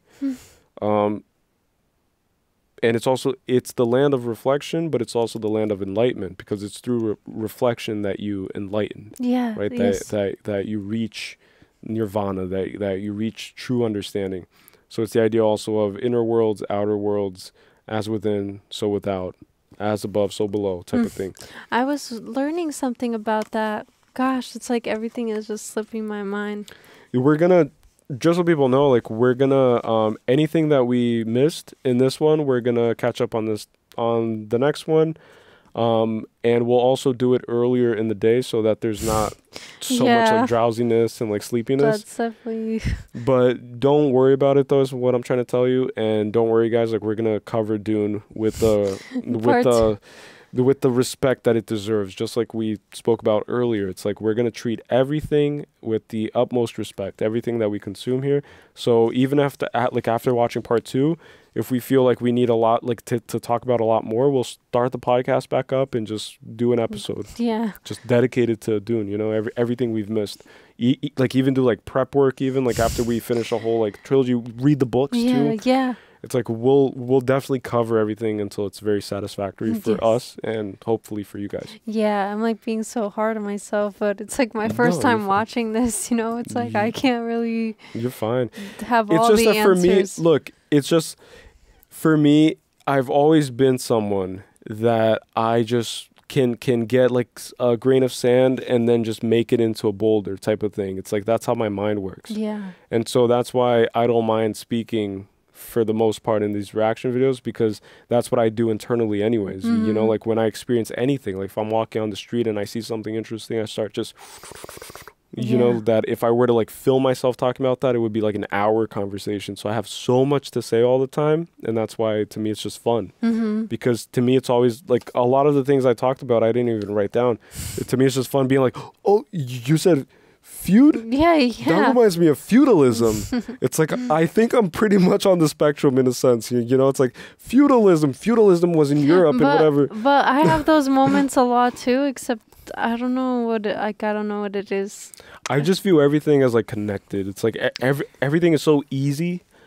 It's like it's so easy. Like I could go from the spit to the ocean really quickly and just draw like a cohesive connection. Yeah. So that's why I think that this is the perfect profession for me, and that's why I want to become a professional YouTuber, if that exists, or just a reactor and just do this for a living because it's fun for me. It's like it's literally discovery from the moment we press record to the moment we finish. I'm like learning so much. And then it seems like I'm like stating things and talking about things as if I have authority in them. But most of the time, I always remind you guys that I'm a baked potato. It's like I'm a chicken nugget. And then I'm learning with every single thing that I say. Yeah. Because it's like almost as if it's not really me controlling it. It's weird. But yeah, okay. So barren shape never touches the ground. He's scared of a naked man. Just so funny. It's like he's the most cowardice. And then when the thing was like spilled from his mouth and killed all those other ones, he just like kind of like a cockroach, you know, like he just like went to a corner and just stayed there in the fetal position like a little baby. We live in a world where no good thing is prohibited anymore. Oh yeah, I was thinking about that when Kynes told Paul Atreides that something was prohibited. It's like she couldn't really share a certain information. Oh, yes. With him because certain things are prohibited. And we used to live in a world many years ago, like hundreds of years ago, where certain things were prohibited. And I feel like today everything is permitted, and that's why everything loses value. Yeah. I feel like you have to have a forbidden forest, just like in Harry Potter. You have to have something that entices your curiosity and then also equips you with the courage to maybe develop yourself in a way where you conquer that danger of the prohibited thing. Yeah. Either you conquer the fear of being reprimanded and being punished, or you conquer the fear of the unknown. Like kind of like both of them are sometimes one and the same. It's like you don't know if you're going to be punished by who, if God's going to punish you, if Dumbledore is going to punish you, if the Bene Gesserits are going to punish you, if Gandalf is going to punish you, if Sauron, it's like it doesn't, you know what I'm saying? There needs to be like at least the illusion of a challenge to overcome, kind of, you know, Right. of a test. Which again, see, like this is what I mean. By you saying that, I thought about the statue of the Matador Yes. with the bull. Mhm. It's like you conquer the thing that others deem to be dangerous Yes. and prohibited. It's like, don't go into the bull's pit. Yeah. Don't go into the bull den. Like, you're gonna get killed. And then someone is like, I noticed that the bull likes the color red a lot. I'm going to get this red blanket, my aunt's red blanket. I'm going to go and just wave and be like, yoo-hoo, yoo-hoo. Yeah. And then that person And eventually just like strips it away And and then just do it controls for it. sport. It's like, do it for fun.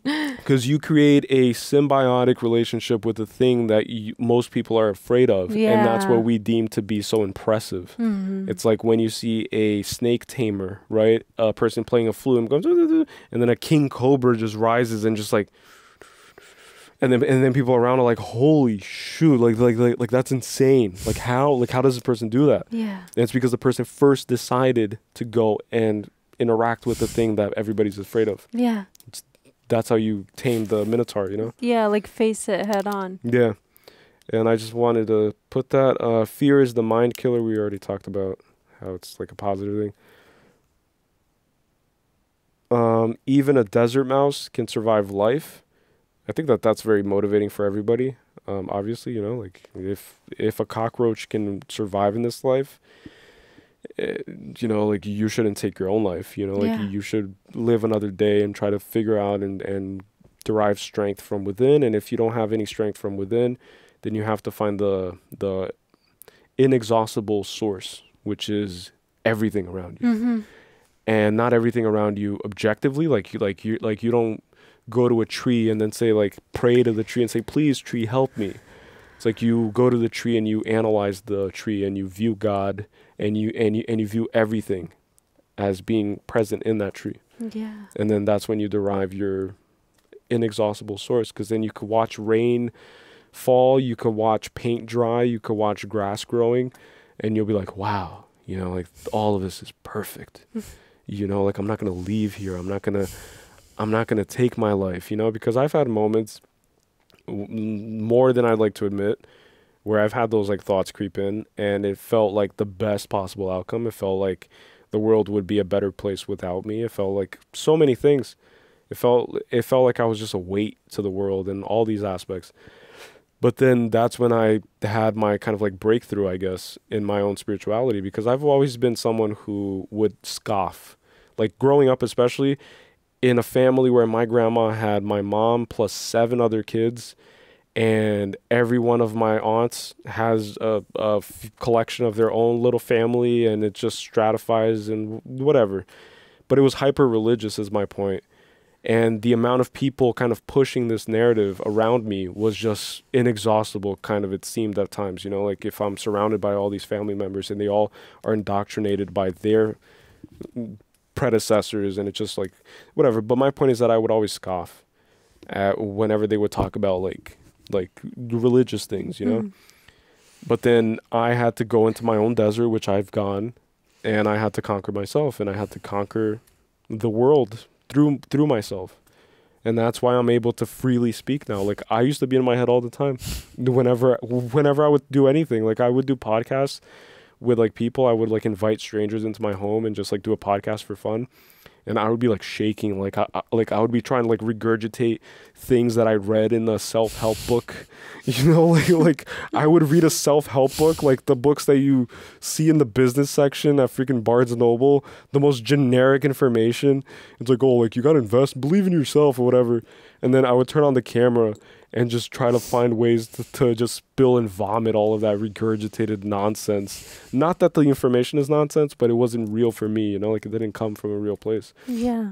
And then now I could speak right now. Like I could go right now with a headache and without sleep or food, I could go for another 12 hours probably. Just like talking.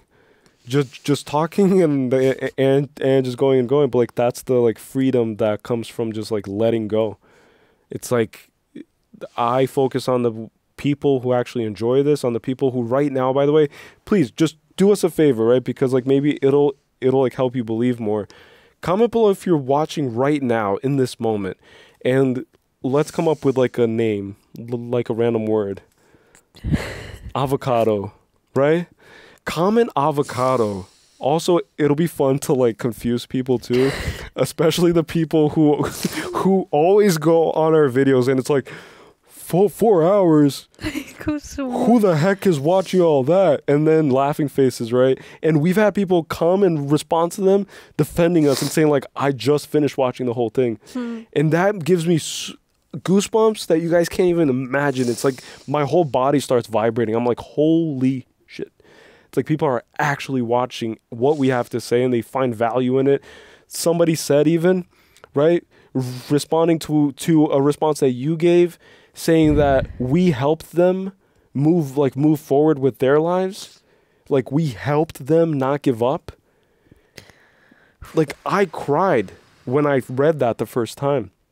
It's like I literally cried. Because to me it's like, dude, what? Me? Us? You? It's like thinking about like being in a space of wanting to take your life away. And then having someone say that you're like helping them keep theirs. It's like, that's so mind-boggling. But anyway, so if you got to this point, comment avocado in the comments and let us know. And if you get to the end of the episode, all the way to the end, comment deep end. So like those will be our two little things. It's like, well, you could comment both or just comment avocado. If you get to the end of the video and you get to this point also, just comment avocado. I think it's cooler than deep end. But deep end too, like you could do both. Deep end, and I'm eating an avocado. Like do something, like be creative with the words deep and avocado, because then you'll be doing exactly what we do here. It's like get one word and then create a whole story around it. And then that's what we want to create here, because it's never wrong to be mentally gone. You know, it's just like, whew. There's no structure. There's no, cohesiveness, but there isn't. So I'm almost done. I have like 2 more points or just 1 more. Lastly, Paul Atreides must die in order for the Messiah to rise. We already touched on it, but just going back to it real quick, it's just the ego self has to die. And speaking of dying, I've been meditating a lot on the concept of death, especially after the final Harry Potter movie. I think it really, really, really picked up with that movie, because then I was really immersed in the idea. But death itself is the final threshold guardian. It's the one, like we must all die while still alive. But most of us die without choosing death. And a lot of us don't die until we actually face death. And those are the ones that suffer the most. Yeah. Because the ones who die, the earlier on in life that you're able to, achieve that, then the earlier you can establish paradise on earth. Because then you become, in a spiritual sense, immortal or above the mortality that everybody fears. And then that brings you courage. It brings you inspiration, because you're directly in alignment with the ideas of the oneness of everything, like usually when we look out into space, we look and we see, wow, like it's so infinite. Like look at the stars. Wow. But you're in space, dude. Like you're in space, Everything you do is in this space. You are the universe. You're in the universe. You're part of it. You're not like in a little bubble and the universe happens around you. You are. Yeah. You know, like when you're doing number 2 on the toilet, it's like you are the universe, man. You are the universe who is pooping out more universe. It's like that's what it comes to. And that's why spit is recycled and everything is recycled. Yeah. Because everything becomes life. Everything in this movie becomes I hate when I forget words. Everything in this movie becomes reassuring of life itself, you know? And it reinstates it as the all thing, you know, like everything gets recycled. And it's also the idea of like samsara or samsara or something. But yeah, that's it. Sorry. No, don't be sorry. Ooh, it's a lot. That's what I'm saying. Like, don't feel anything because there's a part 2. So we're going to do the part 2 and we're going to kickstart our podcast on this channel. Like, this channel will have a movie podcast, which I'm very excited to bring onto this channel because then, you know, like in the interim between reaction releases, which usually takes like a few days because it takes a while to edit things, you have to run it through YouTube, and then YouTube says copyright claim, copyright, and they have to re-edit and you have to mute and you have to cut, and that's why people complain about cutting out scenes. It's because like you just can't make it work, like you have to cut it out. But then in the interim, podcasts are easier to edit and quicker to come out. Yeah, so I'm gonna say I'm sorry. No, you don't have to be sorry for anything. It's all good. It's all good, I promise. Everything's great. Everything's great. And one thing that I realized too, in a very non-cocky way, like as non-cocky as I can possibly imagine, and I hope that this is how it comes off, but it's like anyone who hates on anyone who's trying to do something where they're trying to just freely create and just be happy and just kind of like spread positive information, positive ideas, and try to like help other people, and who are helping other people, who comment and say that we're a good thing. Anyone who comes and says that we're a bad thing, I want to invite them to, first of all, use your real name, use your real picture, at the very least when you're leaving a comment. You know, hiding behind anonymity, hiding behind walls, hiding behind your keyboard. And then also after you do that, maybe try doing what we do then, you know, and like do it better. Like it's an open invitation. And then when you can do it way better, then come back and then tell us that we suck. And tell us that we don't know what we're doing and that this is horrible and that we just babble. But you do it. Go ahead. 5 hours, 4 hours, continuous, non-interrupted, except for like pee breaks. You know, like non-scripted. Look, this is the thing that starts off blank, fills up during a movie, and then we talk about it, do that, and then come back. So like that's how I've been making peace with like criticism. I really don't care anymore. And I'm just happy to be here with the people who are happy to have me, you know? Yeah. That's it. You got this. Okay? And that's how I kiss her hand. I do the opposite. I go... You're blowing a raspberry. Yeah, I blow a raspberry on her head. Yeah. I'm just like, I guess it's all part of my journey, you know? My biggest demon, I guess, is overcoming my like lack of confidence. Which derives from public perception, right? Yeah, it's just like an accumulation of everything in my life, you know. I used to be so preoccupied with how I was perceived because I've always been insecure about like multiple aspects of my life. Like I grew up in Brazil, and so like constant shifts in my life too, like moving around a lot, trying to fit in, that I would just always be preoccupied with every aspect of myself. How I walked, how I talked, how my skin looked, how my hair was, and everything just always in my head about myself. And then now I finally just like let go of him. Like I let go of Callie. Like I present myself as Callie to you guys, but in reality, like I don't really, like I don't feel like I'm anything specific. Like I'm just everything. Like I'm just having an experience. Yeah. This is fun. Like I don't even want to think about it. Yeah. I guess I just, like the biggest thing with these movies is that it's just like it's just what you're saying. Like, sure, I can talk about like what the experience was for me, and I could talk about how it's relatable, or I could talk about just what I enjoyed. But then I also don't know that that's enough. You know. See, but then you have to go back to the first people in your life who made you feel like you weren't enough, and that's when you start decapitating the monsters and the Medusas. Because Medusa is a tale about being petrified, right? Being unable to like move or unable to move. And then like you have to decapitate it. But then once you decapitate your Medusa, you are able to maybe weaponize the head and then use it against others who try to use it against you. It's like you like neutralize the threats because you own it. Yeah. It's like you own multiple Medusas. So your little Medusa is not going to scare me, and your little Medusa is not going to scare me, and your little Medusa is not going to scare me. It does nothing to me. It bounces all of it bounces off. Everything. And if you've been following this channel for a long time, like you've seen this channel go through multiple kind of like phases, which we'll eventually like get into or whatever, but like we are people who, at least like now, like we've never like always been this. I don't think anybody is always anything, but we are now alchemists, where we are going to alchemize everything. So we take the bad and we try to find the good in it.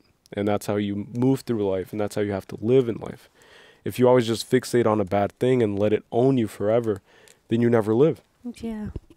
So like my point is that we've been through so many ups and downs on this channel that there's nothing. It's kind of like the whole idea of just laying all of your vulnerabilities bare and just being like, all right, now what? What do you have against me? Like, what do you, like, what are you going to shoot at me?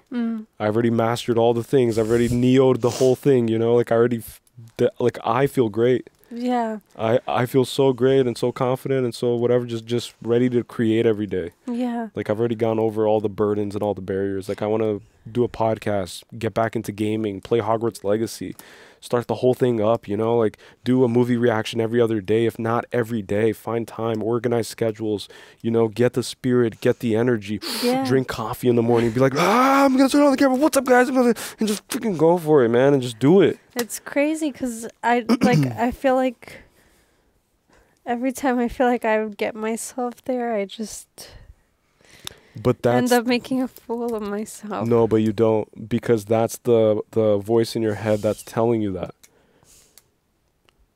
You get what I'm saying? Like the voice is always going to try to latch on to the body. The mind, when it sees its impending annihilation, when it sees that the soul is strengthening itself and ready to take control of the vessel and to act out in the world in the best interest of the soul and of the all, then the mind, which is the ego, which is associated and identifies itself with the mortal body, is going to latch on like crazy. And then it's just going to like hold on to you and say like, no, like, see, like you need me. It's like, you're not good enough. So what are you going to do when you fail? What are you going to do when you slip up? What are you going to do when you say a word that's wrong, when you look like an idiot? What are you going to... But even all the ideas are just in your head. Because it's like I don't feel that way at all when the camera's not on. I know you don't. And you're so free. So like that's the... Look, even the way I dress, right? I am soon, because I already own like 4 or 5 of these black ones, I'm going to buy more blank black hoodies that I got from Amazon for $20. Buy a bunch of these, like maybe like just invest like $100 and get like a few, right? Like get 5 of them. 5, 2, 4, 6, 8, 10. I'm horrible at math. Potato. But then get like 5 of these and then just wear them for every reaction. Because like that's just an example of like me overcoming my old self, who was more vain, more preoccupied with how he looked, more preoccupied with like brand clothes and all that stuff, the ego, you know, like let go of all of it. Just this is my uniform, maybe, I don't know. Yeah. Like maybe we dress up for every reaction and just like have fun and just like look silly, you know? Like maybe for Kung Fu Panda 2, I'll dress up as a panda and just like sit here with a freaking helmet on and just be like, you know, I like this one because I'm like wearing a mask or something, you know? It's like, who knows? Endless possibilities. Yeah. It's all good though. You're already doing it. It's okay. Nobody has any of this figured out. You know, like that's another thing that gives me a lot of reassurance in life, is that nobody has it figured out. You could be the Duke of a planet and you'll still, you know, like you're still going to be figuring things out, because then you have to go to another planet. And nobody can stay in one planet forever. You know, destiny is always going to call you. But if you don't answer, then the consequences are going to sweep you out, like sweep you off your feet. And the storm is going to carry you. You know? So destiny shows itself as Chani, calling you, gently calling you with a kiss, with an offer of a kiss, with an offer of love. Destiny lures you into the desert. But some refuse the call, and when they do, they just get owned by the storm, you know? I promise that by the next video, I'm going to be 180 switch. Yes. Because I don't care what anybody has to say about me. That's it. Just like assert it, you know? And that's it. It's done. It's like just have the ego death in terms of public perception. And hopefully this like enables or allows everybody watching to have the same experience. It's like, if you're scared of doing anything, dude, like you want to do reactions, start the camera up and do it. Yeah. It's like, you want to start a YouTube channel, just do it.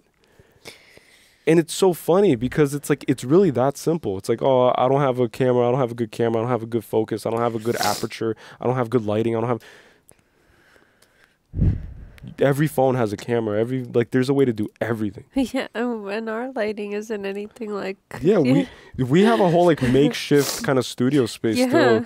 The only kind of like fancy looking things are these chairs. Which were gifted. Which we were gifted in a sponsorship, which we absolutely adore, because we were using... The chairs we were using, if you go to our review of these chairs, like we have a dedicated video on the channel for this chair. We like show you guys how we were doing reactions, or if you click on our older reactions, you'll see.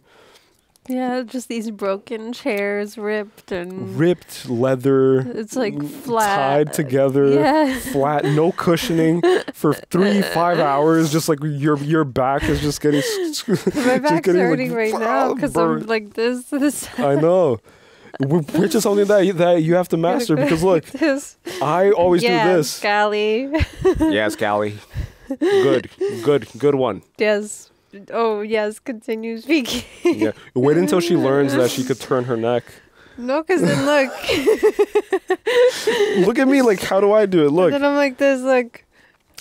You could find good back support. Look, it's like a living room, and the TV is here, and the sofa is facing this way. You're watching TV like this. Yeah. You're like, wait, what's on the TV? And then you have a person sitting this way talking to you. So Gabby, talk about your day, and then you're like, it's like it's just huh? What?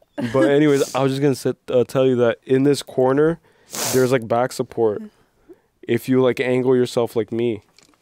I'm not as tall as you. Then I'm gonna be all the way here. Look. No, like angle yourself more, like just like me. Look. Part of my back is on the ledge, and part of my back is on the cushion. Any Look better? How far I'm here. This is better than having scoliosis. 3 inches different is better than having permanent back damage. And anyway, so we will eventually get like multiple cam layouts where we can, or maybe kind of like, I don't know. No, I just have to figure out how to make him comfortable. Maybe I need just a cushion back here, because then like when I'm turned like this, I could still be close enough, but then I could like lean into it. Dude, we're gonna go on Amazon, and we're gonna try to find like a solution with like cushioning and like pillows and stuff, and try to like my back just hurts in general. Okay, it's just like it's not even about the chairs. She's like secretly like an 80-year-old lady. Yeah, it's just like she just like takes like a polyjuice potion. I just right before. I just went through a car accident, got thrown around the back seat. So bang that a little bit. So I just broke a few ribs in the back of my back. No big deal.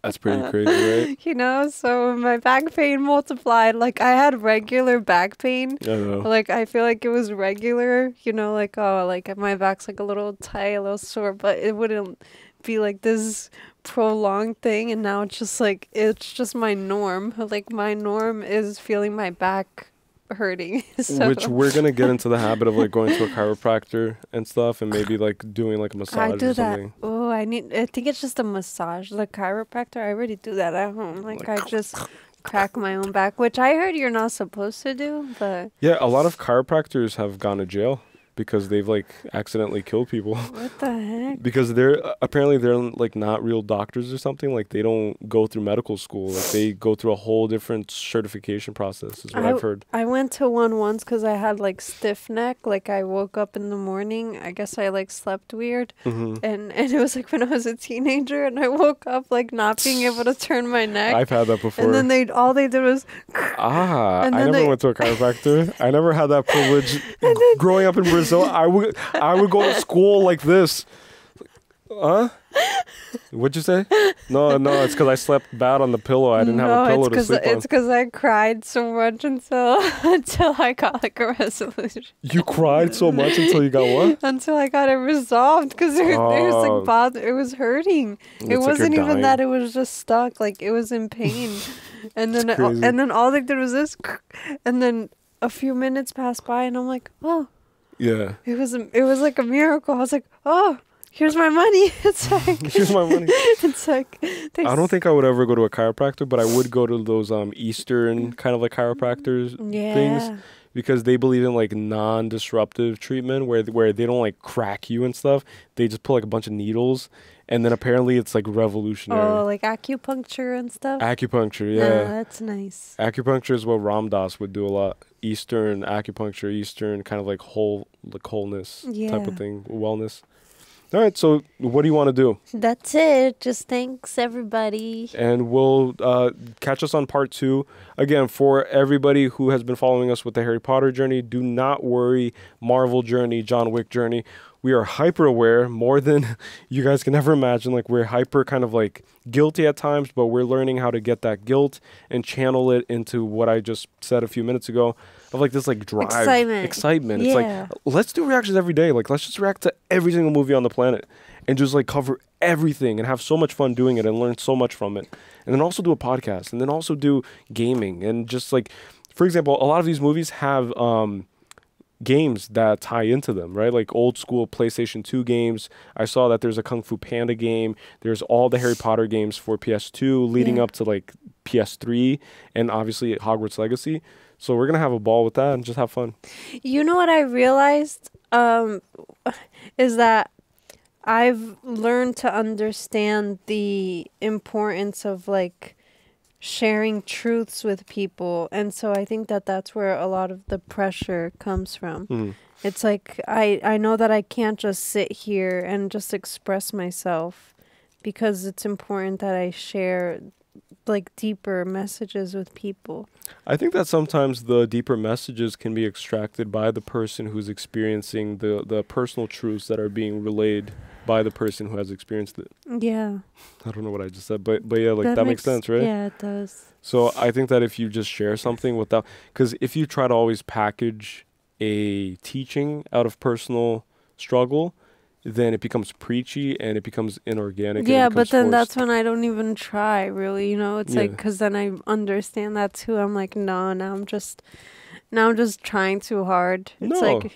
It's like we're all friends here experiencing these beautiful pieces of art. Hey, you guys are my friends? Yeah, so everybody here's friends, and we're telling you guys more about ourselves, and we're just like creating a stronger bond. Yeah, I don't even have friends, so... Yeah, I don't have any friends. I don't have any friends. I don't. Like, we have each other, and that's it. Yeah. It's like basically we have each other and our dog Shadow, and that's basically it. Yeah, that's Which you've true. guys seen him in the intro of one of the videos. I think it was Harry Deathly Potter. Hallows Part 1. He Yes. like made an appearance. If you guys want to see Shadow, our husky, who has a very sassy personality, you guys can head over to Harry Potter and the Deathly Hallows Part 1 intro. He to me like is like has all my heart. Like he's like the perfect little thing. And he's like sleeping upstairs. Yeah, he is just a baby. But yeah, so we're gonna go say what's up to him now, and we're gonna go say hi and give him a bunch of kisses. And with that being said, anything else? That's it. All right. So thank you so much, guys, for tuning in. Very excited to experience part 2, and we're gonna do it sooner than later. And yeah, thank you so much. And don't forget that it's never wrong to be mentally gone. Peace to the world. And don't forget to like and subscribe and maybe share the video because it helps the channel. And thank you. Much love. Bye. Bye.